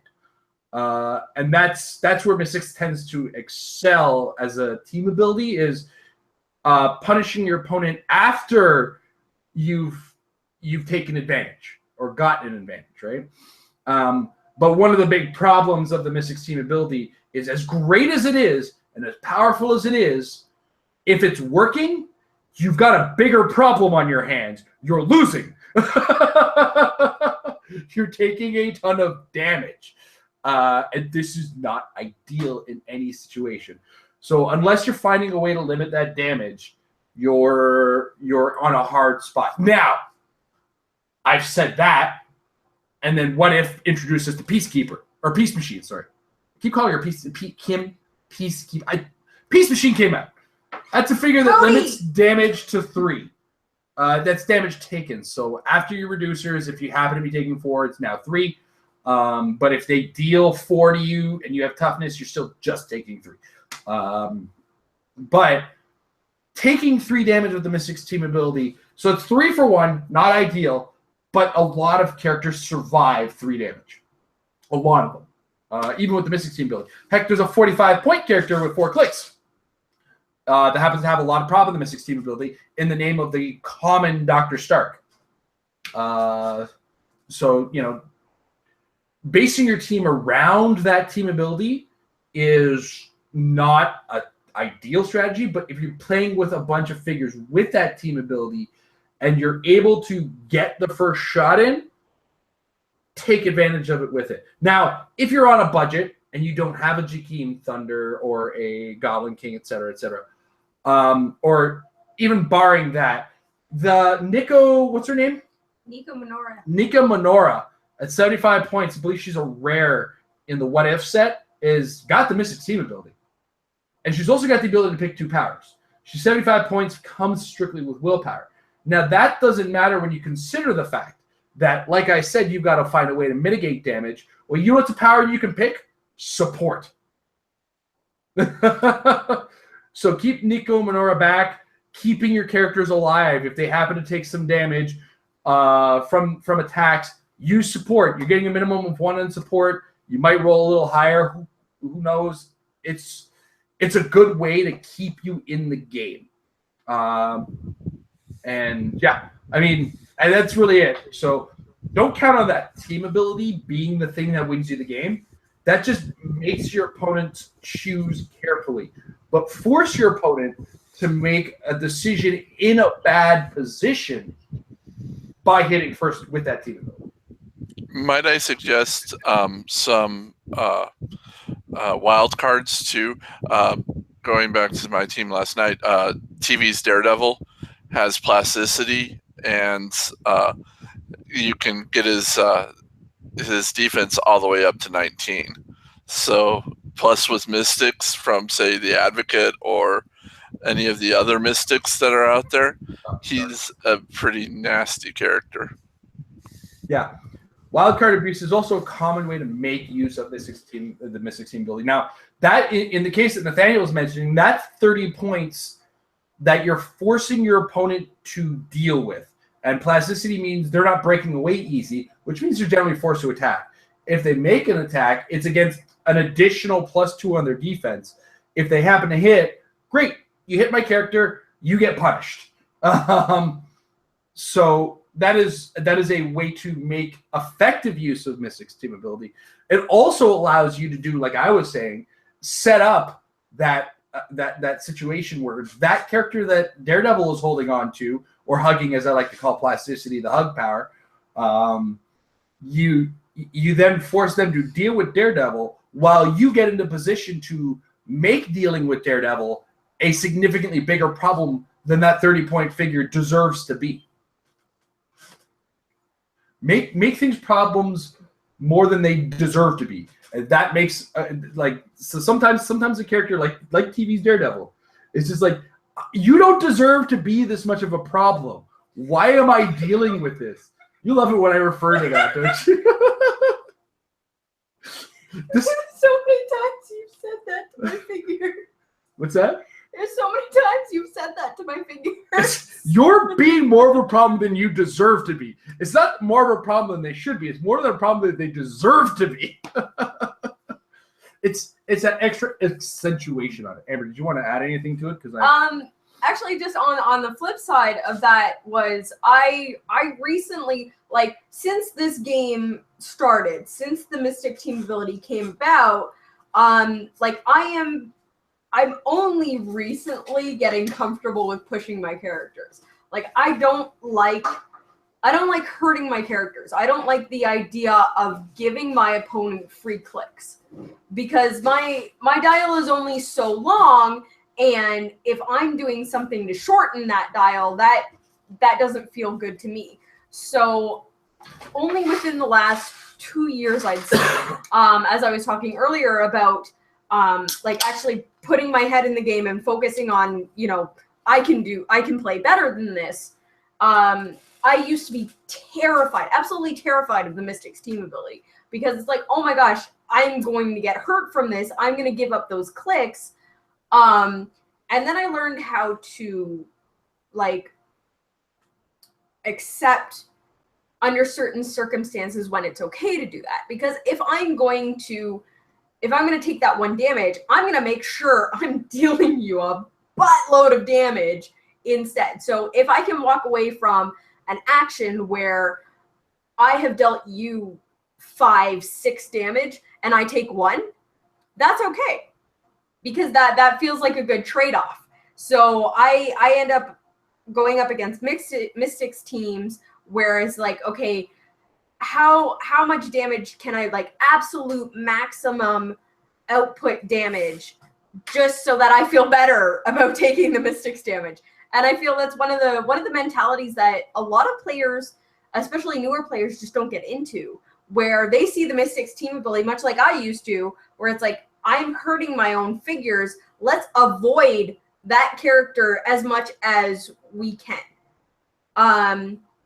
Or when you come up a whole team of Mystics, like, gee, I wish I had Pulse Wave, or guess I'm good I have Pulse Wave because I don't want to take that damage. I think the worst situation that I ever gotten into with Mystics was the Trinity of Sin team base deals double mystics, and it was pretty much at the height of team bases. Team-based stupidity. The Team height base- of team-based stupidity. Yes, where I had a game last 10 minutes, maybe. It didn't last very long. I had my Excalibur team base, which I freaking love because it's not an overpowered team base, go up against the Trinity of Sin, and we killed each other at the same time. Because I was dealing enough damage to kill it, but every time I attacked it, it dealt me double Mystics damage. So I was pretty much trading off each time I dealt damage. So it's like, okay, the game pretty much still, he's got the peace machine. Peace machine. The game stalemated because it was like, all right, yeah, I killed your team base. Oh, my team base is dead too. Okay, good game. Yay. Wasn't that the day I innovated the figure factory? Yes. You had your Madrox figure factory, and I went up against pretty much nothing but team bases. No, sorry. I had one game that I felt super bad about because Kevin brought out his Iron Maiden Clix. And I just destroyed them Remember with when they beat the Teen Excalibur, Titans? and I felt so bad. God, yes, I remember when they... Why'd you have to remind me of that? Never forget. That was like the worst game. You know what? I had actually forgotten about that match for the longest time. Where it was like, I still love my Teen Titans team, but the fact that you took them out with Iron Maiden just makes me so sad. I made them run to the hills. Oh God, don't. It was pretty late at night. I think it was 2 minutes Stop to it. midnight. Stop it. My dice were so hot, it was like I was aces high. Oh my God. I could do this all day.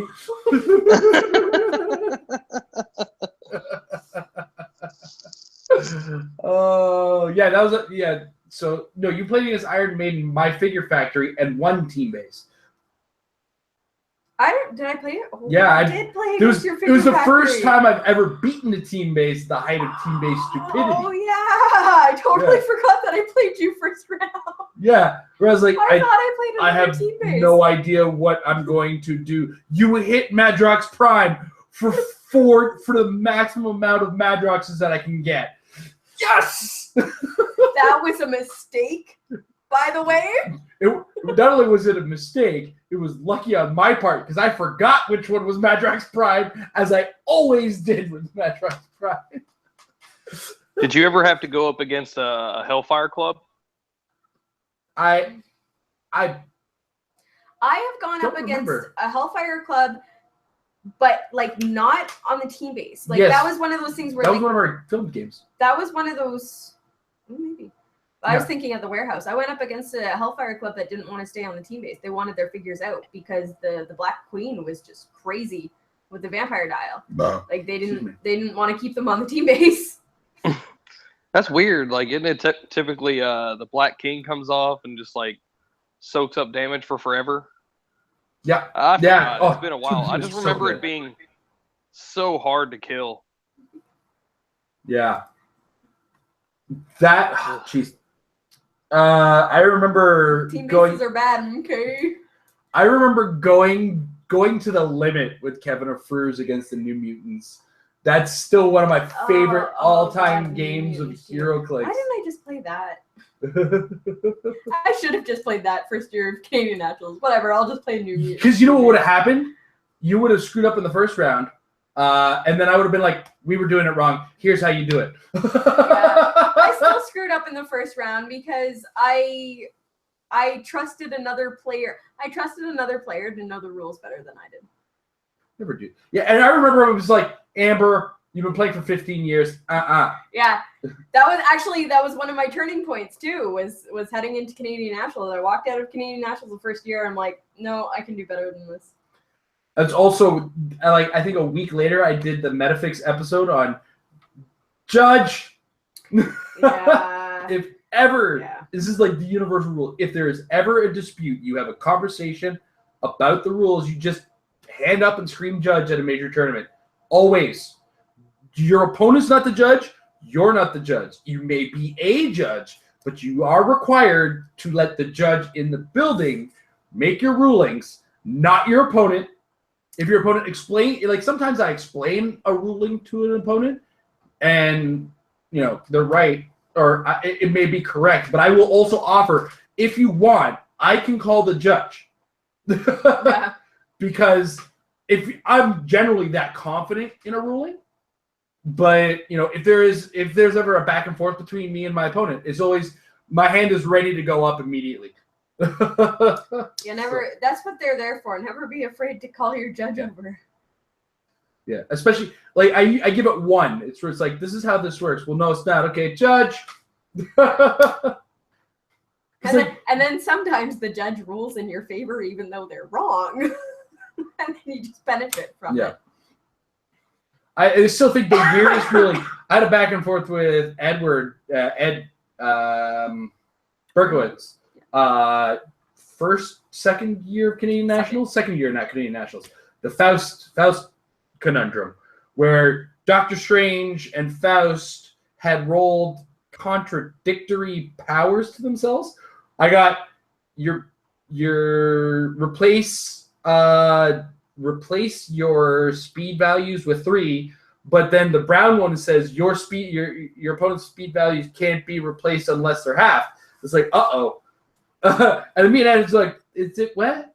We kind of back and forth. It's like, no, we need a judge ruling on this, judge. And then like we had a debate while we were waiting for the judge to come, and then waiting for the judge to come back. And we're both experienced players in the game. We're both kind of knowledgeable of the rules, and we both kind of understood each other's side. Where it's, Locke says can't be replaced, and etc. But then I say I can't be replaced. It's a weird thing about it, right? So, always if there's even one, like if you say a thing and your opponent doesn't immediately say okay, you have to call the judge. It's your responsibility to yourself and your opponent in that case. Anyway, and that's when Amber started kind of focusing on what she knows. Like, Amber, you know better. Yeah, and it was how the Book of Skull works too. Like it was the most simplest thing, but it was the thing that we had been practicing ahead of time. Yeah, like it was a whole thing around my team, but he was just like, oh, that's not how that works. I was like, oh, okay, well, I've never played competitive before, so I'll trust you. And then like after the game ended, and Jason was like, no, he was wrong. Like, don't accept what he said. Yeah, your team works. I built it. Give it to me if you're not going to run it. Yeah. Because I remember, like, your team I liked so much, and it had 2 entities on it, and it was like, you should have just run that team. I honestly should have run that team, because not only did it have Alyosha Craven on it, my man crush, my senpai, if you will, for the anime fans. But it also had Rocket Raccoon, and it had the Book of Skulls. Damn, that was a good team. What's that? Fuck, that was a good team that I ran into the ground because I didn't understand how to use it. It's like you could put a hammer on a character first turn without having to take a power action. I did that every game though. Like one of the biggest fallbacks on that was I had like, see, this is the mentality that I get into with my teams, and that I'll practice and I'll practice and I'll practice, and it becomes muscle memory where it's like, this is what I do team turn 1, this is what I do turn 2, this is what I do turn 3. But then a wrench gets thrown in there, and I don't know how to adapt to it. So what had happened was the first year we had gone to Canadian Nationals where I had this animal team, was the first year that the power batteries were out. And we're like, well, nobody's going to run a power battery with only 2 constructs. The resource isn't complete. Nobody's going to run it. Everybody ran it. I committed seppuku for it, ladies and gentlemen. Calm yourself. So, and you know what's funny is I only ran into 1 and it didn't have a full complement green. Yeah. and so it just happened to be that like every time I ran into a team that had a battery, it had a green battery. So my entire team functioned on free actions. So as soon as my free actions were gone, I didn't know how to compensate. I didn't know how to readapt for that team. Jason would have been able to do it no problem. But where I'm looking at it and I'm like, no, my team functions a certain way. I only know how to play it a certain way. If I'm not allowed to play it that way, I don't know how to play this team. Then other years I learned how to adapt. We're getting you better. Yes. We'll see. I was mentioning earlier where I'm playing the team that that Cowboy built, and I haven't played it yet. I haven't play tested it yet. I understand. Now, so. I understand the base concept of how it works, but there's a good possibility that the first time I play it will be at Origins, and we'll see how that goes. We'll get practice this weekend. We'll get practice in the Airbnb. When I was gonna say we'll get practice the day before Origins. Don't kid yourself. We're not getting practice in this weekend. No, we have a friend coming over tomorrow night. I just remembered. You have a friend coming over on Sunday, and yeah, we're not. We have no time. We're entertaining guests. I'm entertaining people. Yeah, I just realized I have I'm podcast country on the evenings only, and the kids are just not to be trusted while we play here. So while we're not paying attention anyway, it's too quiet in this house.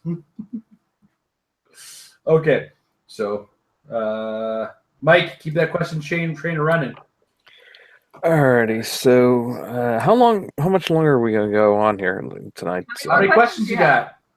I have three. I have three more, at least according to here.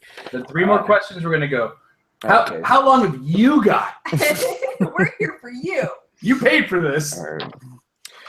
So, all right. What kind of Clix do you think will be featured in the Elseworlds? Looking ahead, I was okay because I can't really come up with too many. What if we had so many? Had a really good depth of characters. And Elseworld books, I couldn't quite think of too many. There was the one Speeding Bullets was classic, and the one where Bruce Wayne gets the Green Lantern ring. What else could there be to the set? What might we expect? If I have to look at the frenzy for another Green Lantern Batman, I'm going to murder somebody. Just want to point that out right now. The rabid frenzy that came out from the first Green Lantern Batman, gross.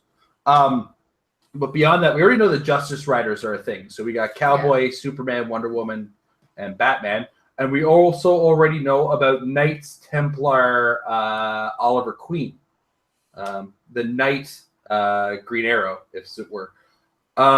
It already starts to look like this set's a little bit more creative. But that's based on 4 figures.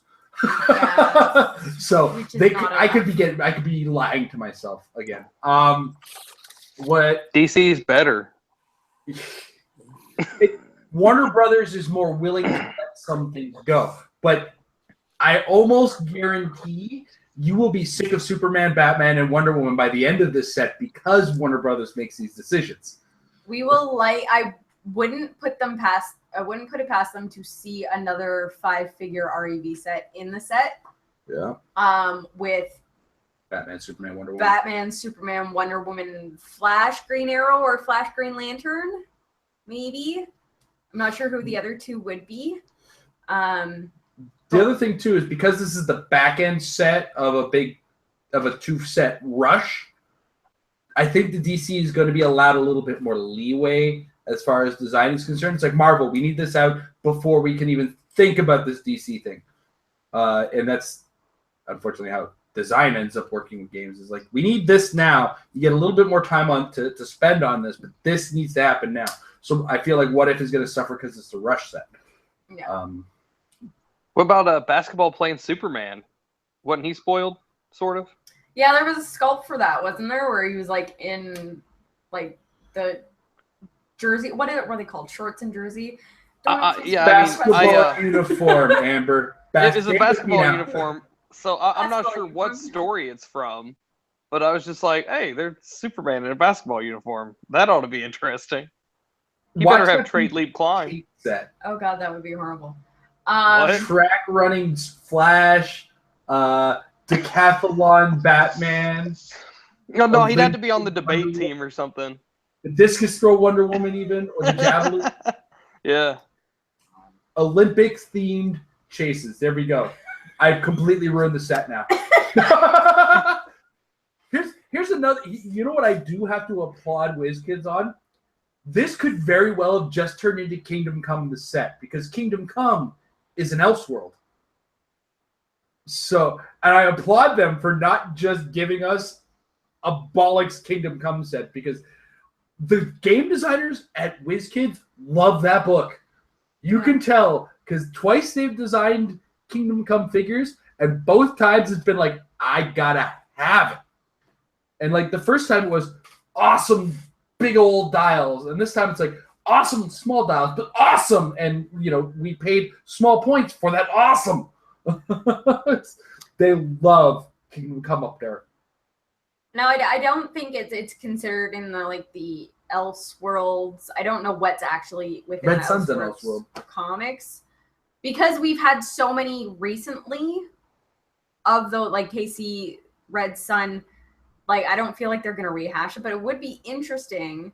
I doubt it that we'd see it, but it would be interesting to see like the TV verse kind of slip into that set, or like Injustice, as those are now comics now. Oh, I would And love they would be amazing. Injustice stuff. It would be so incredible much. to get like Injustice Clix, because while that's a video game, they have gone crazy with that comic set. Like, I think it's on year 3 now, or year 5 now. Oh, or it's something like it's like 5 or 6. yeah, it's gone. I think that crazy. thing. I think that deserves its own set alone. That should be a It's- sub theme. it's that good. Here we go. Next DC set sub theme Injustice. That would be DC awesome. needs to do Injustice. They need to do their TV universe, and they need to do a Justice League Unlimited set from the cartoon. I buy all of that. Like, Yeah, exactly. ridiculous amount of Take my money. they make off of those sets. Like, absolutely ridiculous.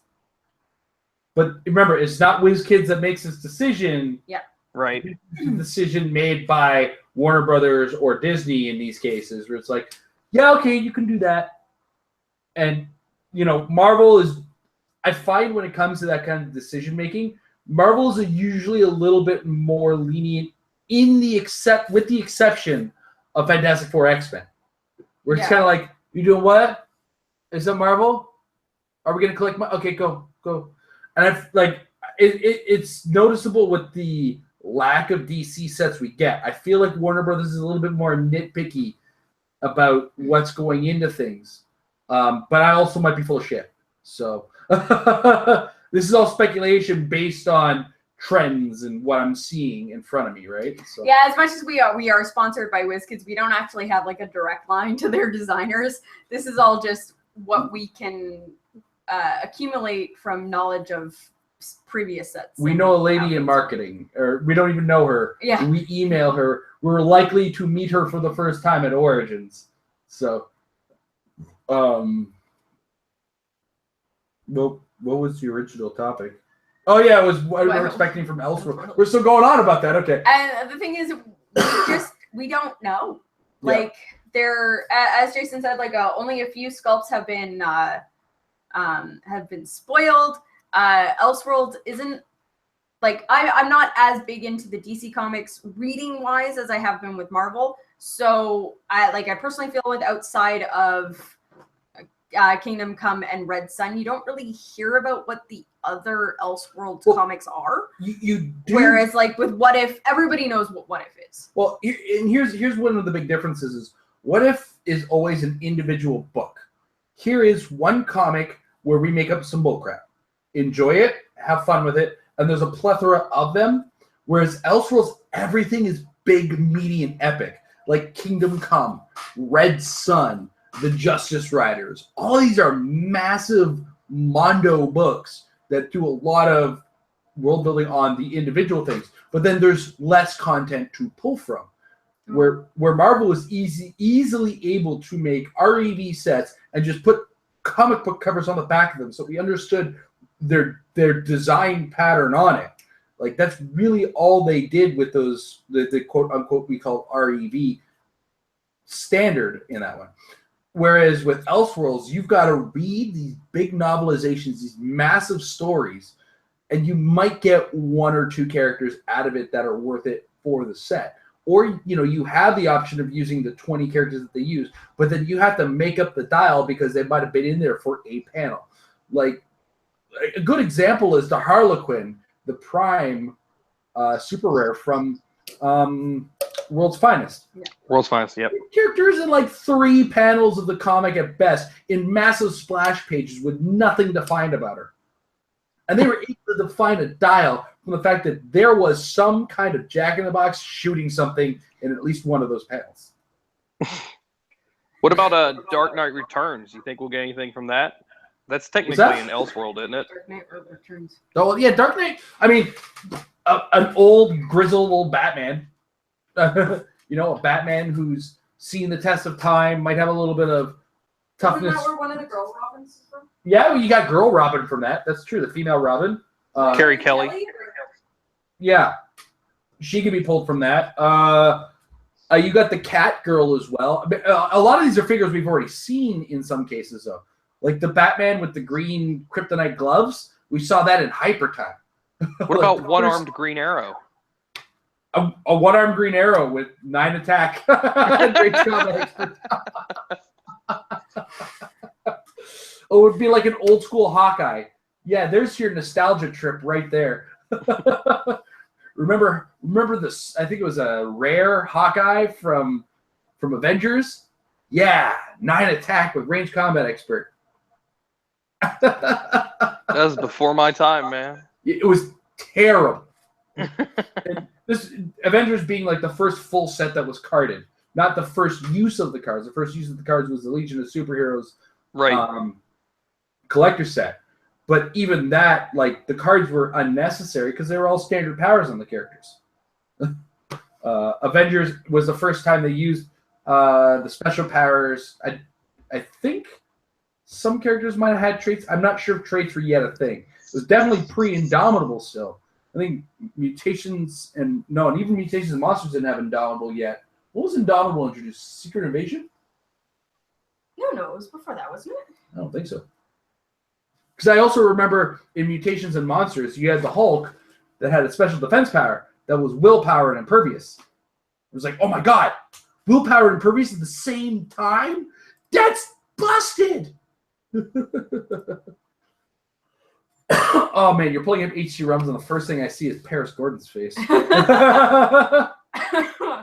gonna be one of the things I see tomorrow, that's for sure. Well, that's a maybe. I can never guarantee. Sometimes players have to cancel at the last second. You're just gonna search up Indomitable, eh? Yeah, and just see how far back it goes.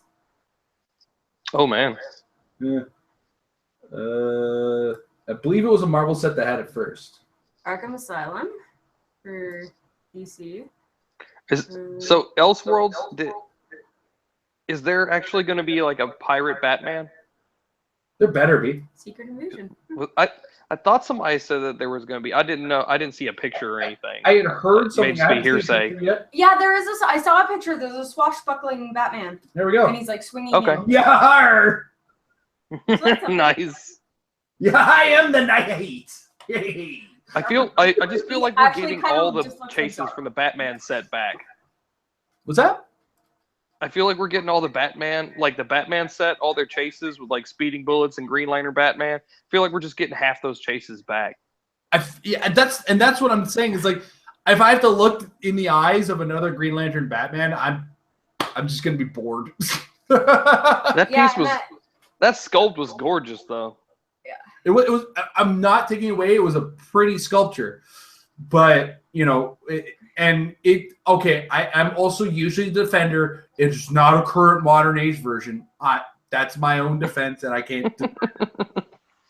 But these are figures, like, a lot of what they could pull from are figures that have already been clixed. The players will be so thirsty for it.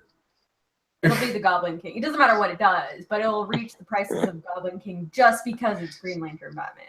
You know what? If they make it a rare, that would make me smile so hard. It's like, don't have to chase it down. I'm going to pull it in a random pack.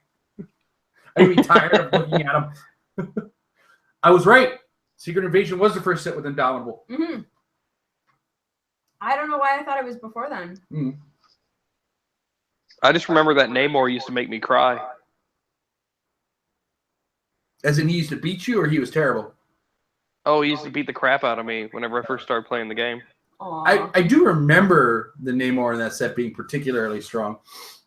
I don't distinctly remember. I remember that set just being a nightmare because from a collector's point of view, you got to think you'll pull like a Captain Marvel or a Ms. Marvel. It'll be like, all right, awesome. I got God damn it, it's not the scroll version. It's another one of the non-scrolls.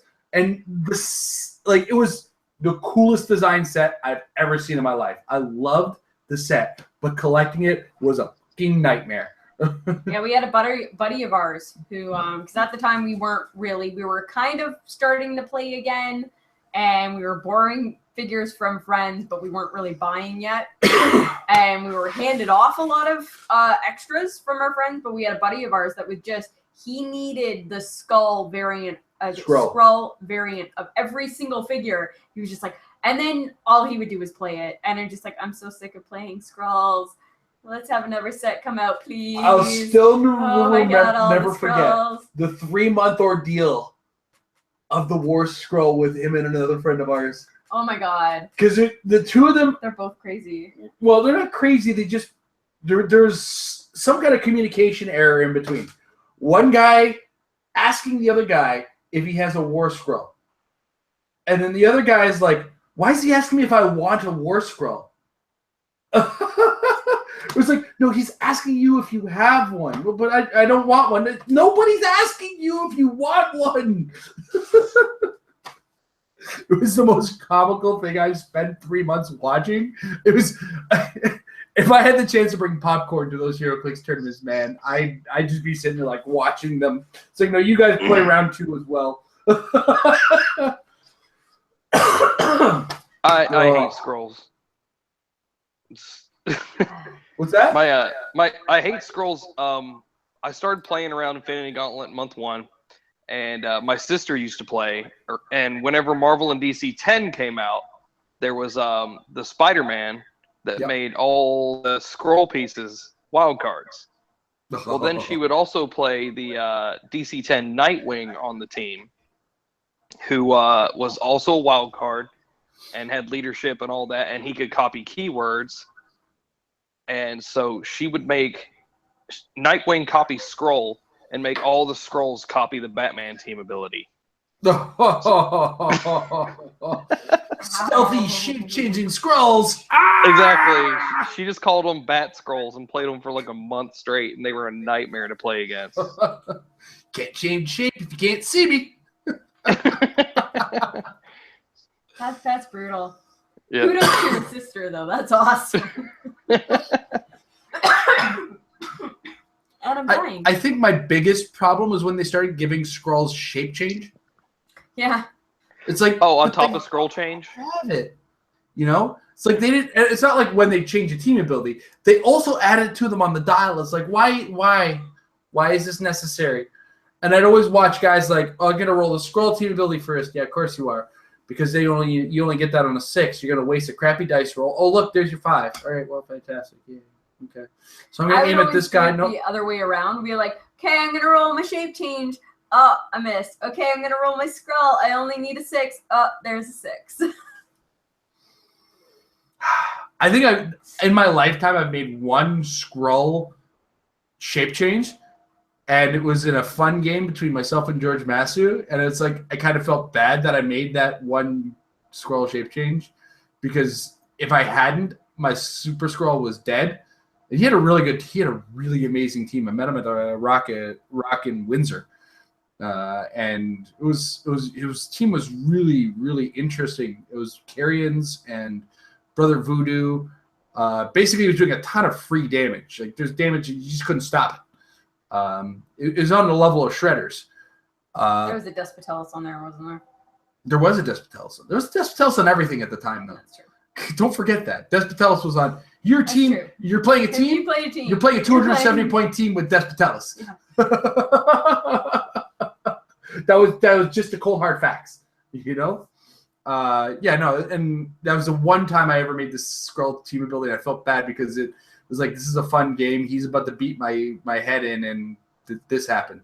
that was actually the reason why I mentioned that he had Despotellus on his team, because that was the tournament where I had to make a ruling at his table with the Despotellus, and nobody walked away from that ruling happy. Oh boy.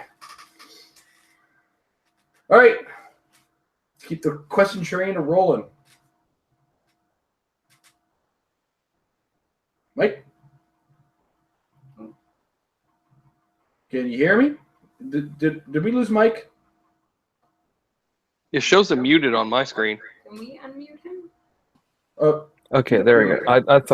I'm sorry. I thought Nathaniel was talking there, and I couldn't hear him. So, my bad.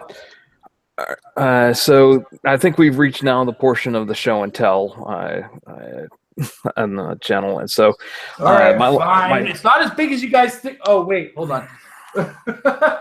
Nobody wants to see that. So anyway, I want to stress that this next question is not like humble bragging. I am not at all bragging at all. I'm not showing off. I just want to share with you guys the ridiculous brick that I bought. So please let me know if I'm nothing but trash. Yeah. So love because love the free stuff. My theory was like back when I first started playing, all the other experienced players got the chases and stuff like that. So I wised up later on and I said, okay, I'll go in early, buy a brick, and that way I'll be secured with at least some good pieces, and then I'll probably lose a steel tournament. But all right, so I did it again yesterday, and I just was wow. I didn't quite get the same pieces that I wanted, and really top priority. But I did. I'm gonna show you these pieces. Let me know. They were all found in the same brick. Just let me know how ridiculous this was. Okay, first of all, I started off with the Captain America and Thor's hammer. Okay, cool. All right. That's like I collect Captain America, so I had to have that one. Then there's Devil Dinosaur Light. Yeah, like it was Gertrude and no lace. Then I pulled out Venom Hulk. Nice. Chase. Chase is always good. We didn't get one in our brick. Okay. Either of them. In another box, I found this gentleman, the in-betweener. 222 points, breaking the pattern. Way to go, WizKids. And the piece de resistance. Pulls out a Goblin King and punching him through the internet. What did I just say? I wanted to see your face when I did that. You were talking about him all day. Oh man, I'm gonna save that question for last. I want to see his face. I just want to see his face when I show him that. Do you know what my favorite part of this is? Our brick came from the same case as our friend who went and picked it up for us. He pulled 3 super rares and a chase. And one of his super rares was a Goblin King. We happened to get a piece machine, which made me not completely angry. As David is showing off, piece machine. Yeah, and I do love Peter the Hunter. So I'm happy about that. I'm unhappy about the Alyosha Craven that's in there. Sorry, I'm interrupting. Carry on, Mike. Is that it? Are you done bragging? Yeah, okay. I'm done with that. Like that. But I just want. Am I right? Am I right to say that is the most ridiculously lucky brick anyone could ever find? Any brick with a Goblin King can be considered a lucky brick because you don't have to go get yourself a Goblin King.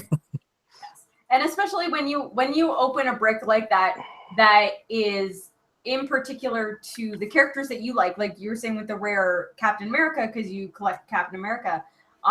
Getting the figures that you want, opening the figures that you want, there is just this absolutely wonderful feeling of just being like, yeah, I got what I wanted. Did you get what you wanted out of this set?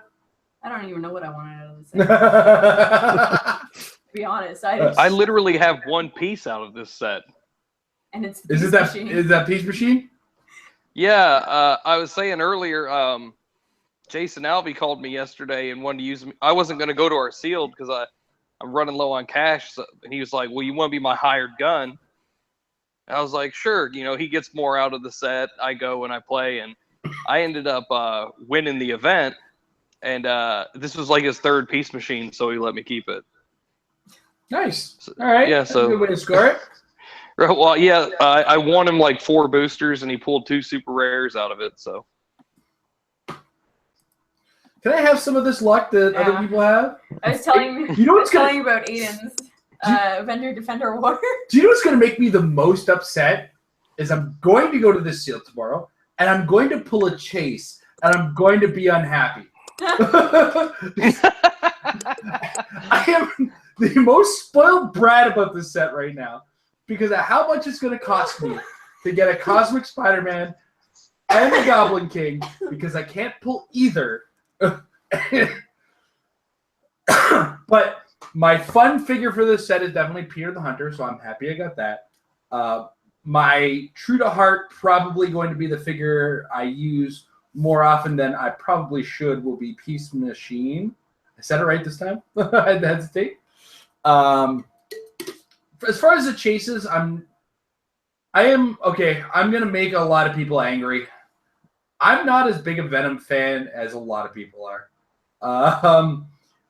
Don't get me wrong, he's a cool-ish looking character, but he comes from the Todd McFarlane years, and much like Frank Miller, they don't age well once you hit past your 20s.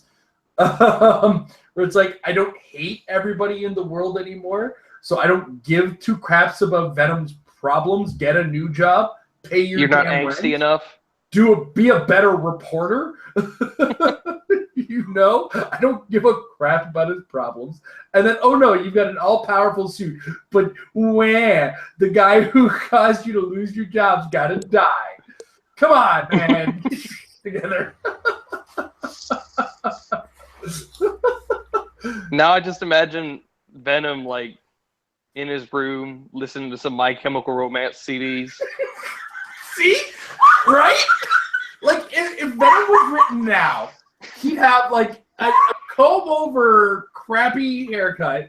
He'd have a fidget spinner. And he'd be wondering... It would be a black fidget spinner because he's got to be edgy, right? He'd be playing Overwatch exactly. using Reaper. he's a big fan.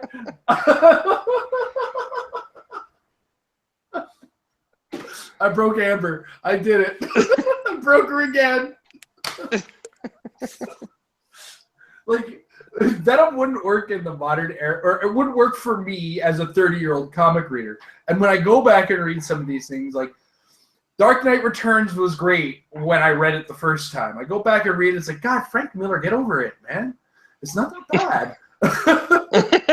And then I remember he wrote RoboCop 2. Yeah, Frank Miller wrote RoboCop 2. Frank Miller also made 300, which was a better movie than a comic. When does that happen? That just means he's covered. And then it all came full circle, right? Because didn't the guy who played RoboCop do the voice for Batman in the animated version of The Dark Knight Returns? Yep, it came full circle. It's like, look at this other piece of crap I made is making a better version of the piece of crap I made in the past. I mean, and you know what? Everybody's like, they tapped The Dark Knight Returns for Batman versus Superman. How'd that turn out, guys? How'd that turn out? It's at best a mediocre film. Mediocre is generous. I'm a generous guy. I mean, we got Jesse Eisenberg, who was a great Lex Luthor when he played Mark Zuckerberg. Oh, we're going to forget that he did a good job of that? Because look, modern day Lex Luthor is Mark Zuckerberg. They hired the guy who played Mark Zuckerberg in the movie, and they forgot about this somewhere in the middle. This kid can act. Mom back. That's all we want. That's all anyone wants. Bring what back? Michael Rosenbaum. Michael Rosenbaum is Lex Luthor. But he needs to be voiced by Clancy Brown. All the animated Clancy Brown did his voice. The animated version of Lex Luthor is seriously the only one I can picture when it comes to the comic book version that I expect of Lex Luthor. I mean, I personally believe Gene Hackman's overrated, and people will fight me about it. I get it. Okay? Get over it. All right? He was okay, but he's not a comic book Lex Luthor. He was a good, for that movie, Lex Luthor. I enjoyed Kevin Spacey being Gene Hackman as Lex Luthor. And Kevin Spacey as Gene Hackman as Lex Luthor. Kevin Spacey could have been a great Clancy Brown version, or even a Kevin Spacey version of Lex Luthor. Kevin Spacey's capable of being a villain. Look at Seven. Right? I grew up with Michael Rosenbaum as Or House of Cards, yeah. as Lex Luthor, and I was a huge fan of him because he lives like an hour away from where I live. So, yeah, my buddy Kyle ran into him a couple months ago at a hockey game. So, and he got a picture with him and stuff. Nice. Apparently, he's like a super nice dude. Every time you see him, you have to tell him he doesn't have a fat ass. Oh, okay. And he'll be like, oh my god, somebody doesn't know me from Smallville. Right? Right, Amber? That's okay. There was one time where he actually showed up at fan. What's being shared there? Keep going, though. There was one time where he... See? That's a modern-day Venom.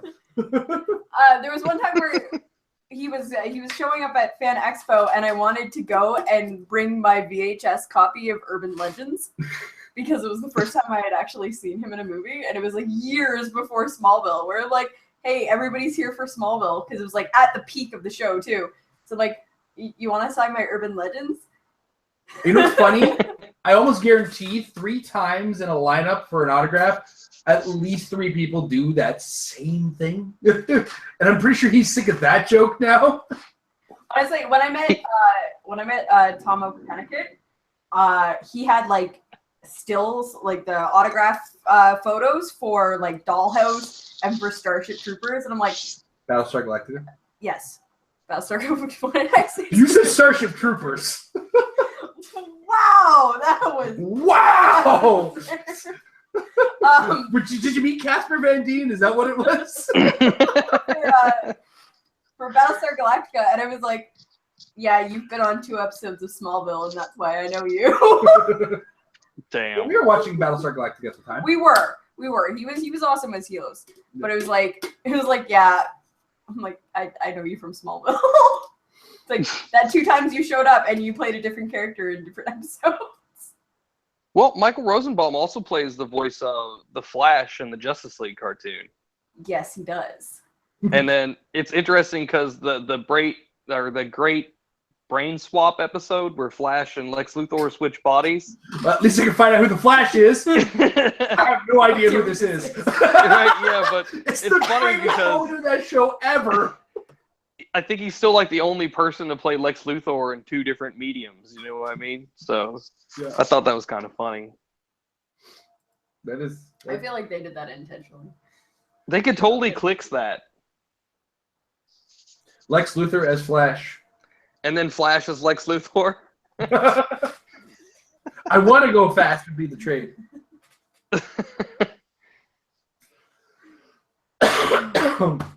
What did we start? Oh yeah, he was humble bragging about his brick. Yeah, that was one of our best tangents so far. Great, I feel better, and then I was remembered why I felt bad.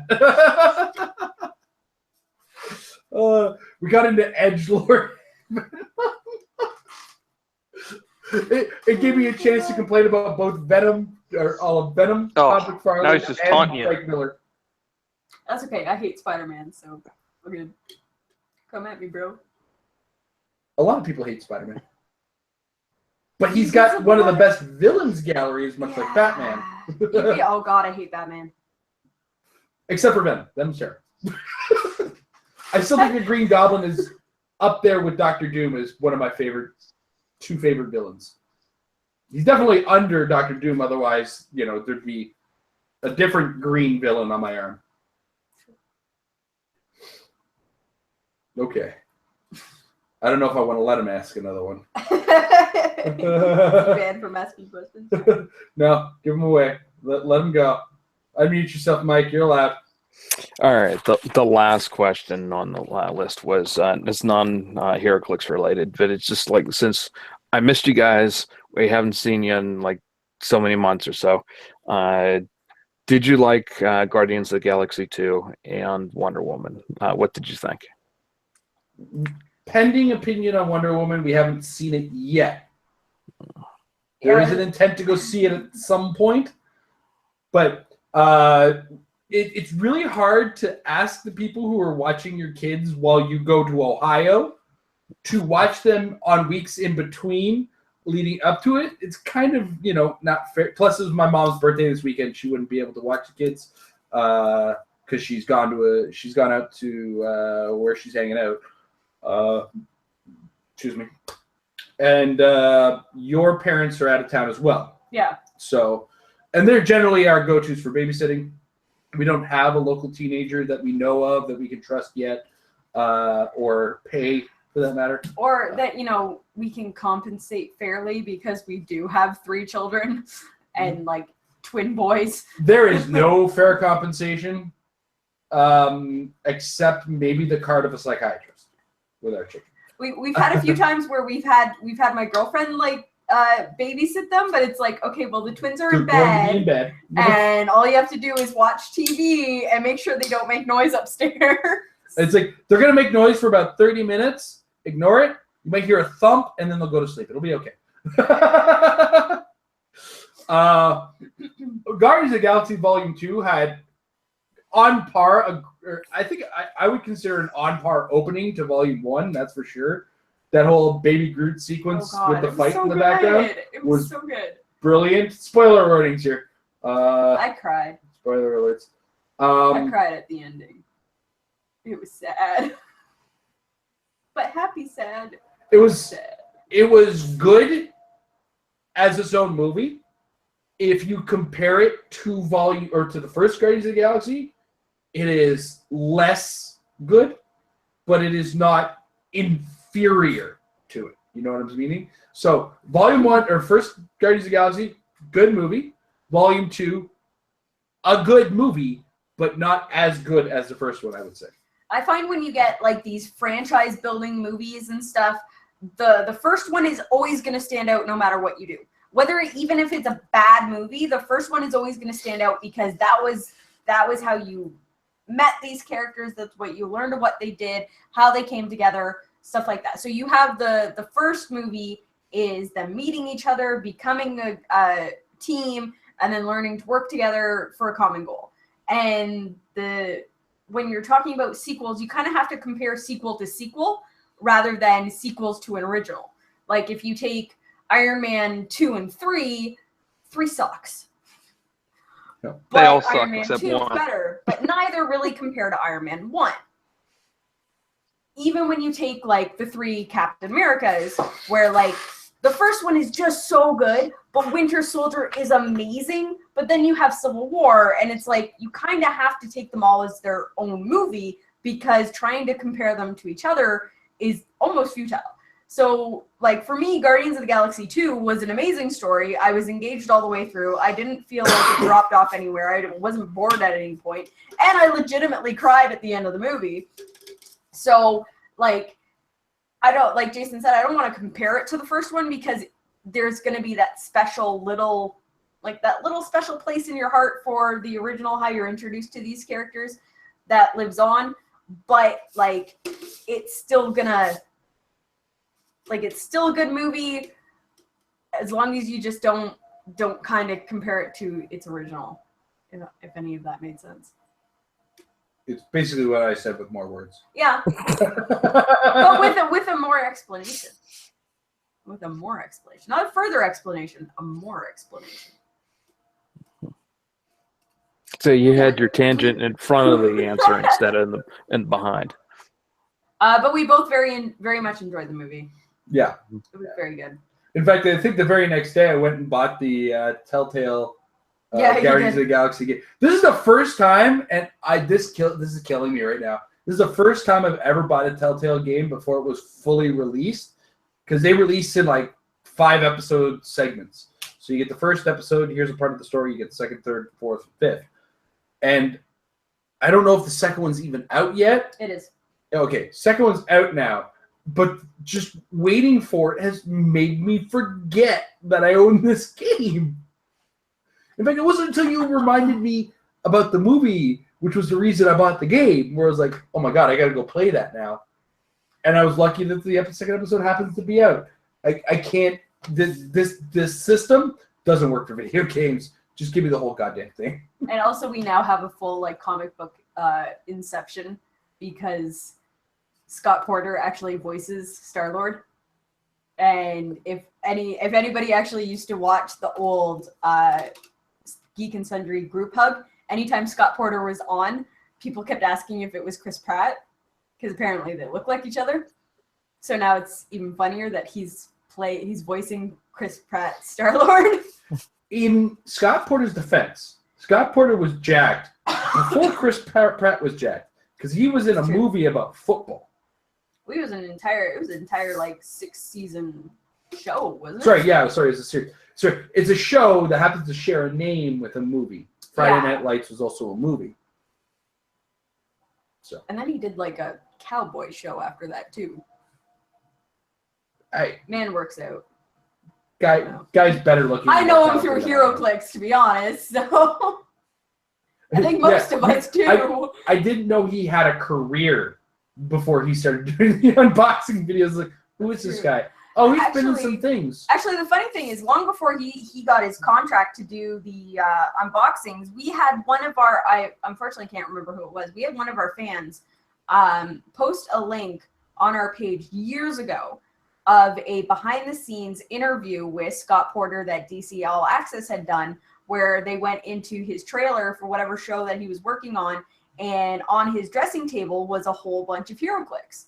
And they like did a spotlight on that where like, hey, you're this actor that, you know, you have HeroClix in your trailer, tell us about this game. And the whichever fan it was over years ago, guys. But yeah, they had just been like, hey, check out this famous actor guy that plays HeroClix. This is pretty cool. And then like 2 years later, he started doing unboxing videos for WizKids, and it was like, hey, it's that guy again. It's like, I kind of knew he was an actor because of the DC All Access video, but it was like... It got out of control with the Whose Line Is It Anyway sketch. Oh my gosh, that's still the best thing ever. Got Wayne Brady to sing about HeroClix with Scott Porter. So good. Wait, what? So good. I've never heard about this. Oh my gosh, you have to look it up. Just like... Scott Porter, Whose Line Is It Anyway, should probably bring it up. Yeah. Even just because he was like, in Whose Line Is It? He wasn't like part of the full episode. He was pulled in for a sketch in the episode. Mm-hmm. Okay, so it's definitely in the part that he's in there. Oh, that I gotta look that up. It's hilarious. They sing they like rap about HeroClix, and like Wayne Brady has only gone on the fact that it's like superhero chess, and he's improvising an entire song just based on that info. And so every time like Scott Porter is like rapping, because Scott Porter is the one rapping, every time he comes in, like Wayne Brady's just like click click. Oh god, it's hilarious. We're gonna have to link it on our page again soon. Does Wayne Brady have to choke a bitch? Yeah. Did you ever see Chappelle's show? No. Oh, I know. Oh, it's the greatest thing ever. I probably have seen it, and that I'm just not. It's not coming back up. But in your defense, it has been a very long time. So, but it's like everything Dave Chappelle was so memorable. Honestly, all I remember is "fuck your couch." Charlie Murphy. What did the hand of 5 fingers say to the face? Slap. I see it now. I see it on YouTube on my PlayStation. There is an achievement in Borderlands where you're in like this hideout for these scavenger guys, and because it's like where they live, there's a whole bunch of couches just because there's living areas around. I remember that achievement. If you jump on the couch, it activates an achievement called F Your Couch. And if you jump on 5 couches, you unlock the achievement for F Your Couch. So when Charlie Murphy died, all I did was post a picture of the Borderlands couch. And And, only it's a like, few, and like, nobody understood what it was. 8 people was who got no- that achievement. It was like, which there is was no you, me, caption and 6 people who or don't know. nothing. All it was just a picture of Borderlands couch the day that Charlie Murphy died. His FU couch, Charlie Murphy. I think the only people who get that joke are you, me, and the other 2 people we played the late game raid bosses in Borderlands 2 with. In fact, Our pickup group. I work in a video game company, and I was talking to them about Borderlands 2 the other day. And like the guys I'm talking with had no idea there were raid bosses in Borderlands 2. That's how you got the best weapons. That's how much of that game we've played, Amber.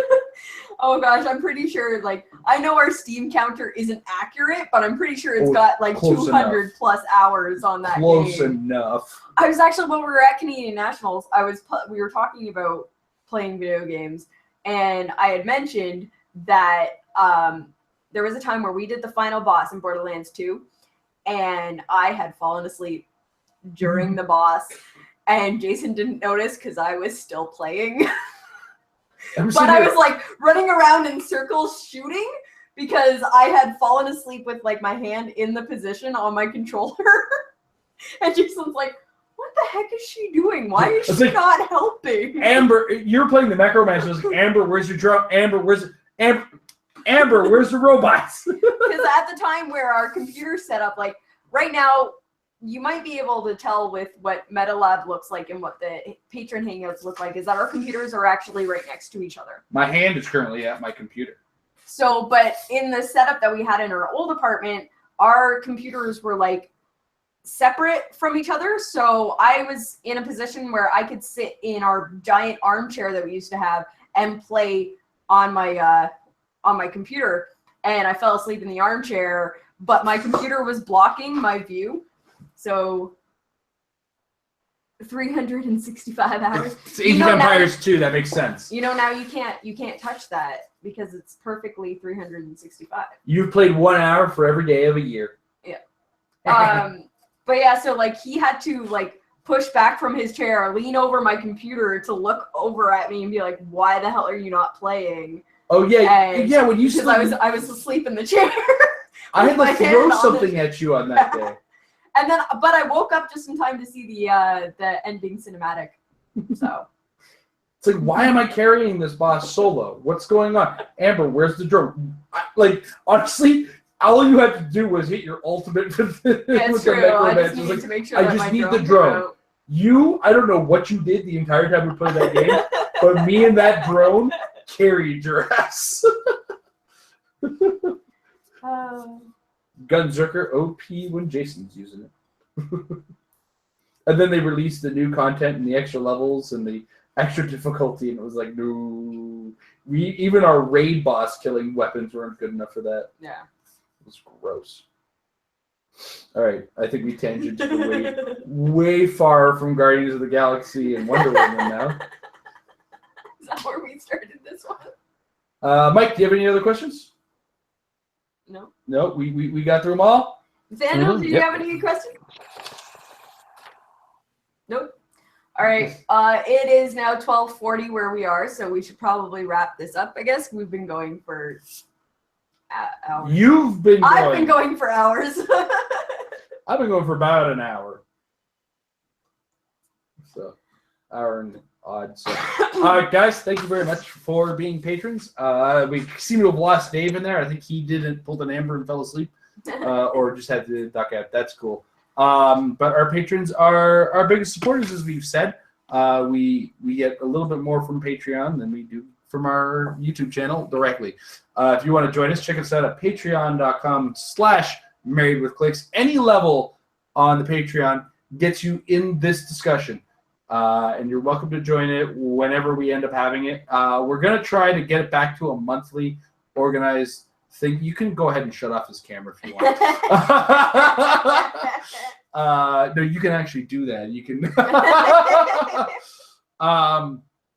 But yeah, so join us at patreon.com/marriedwithclicks. Any level gets you access to this.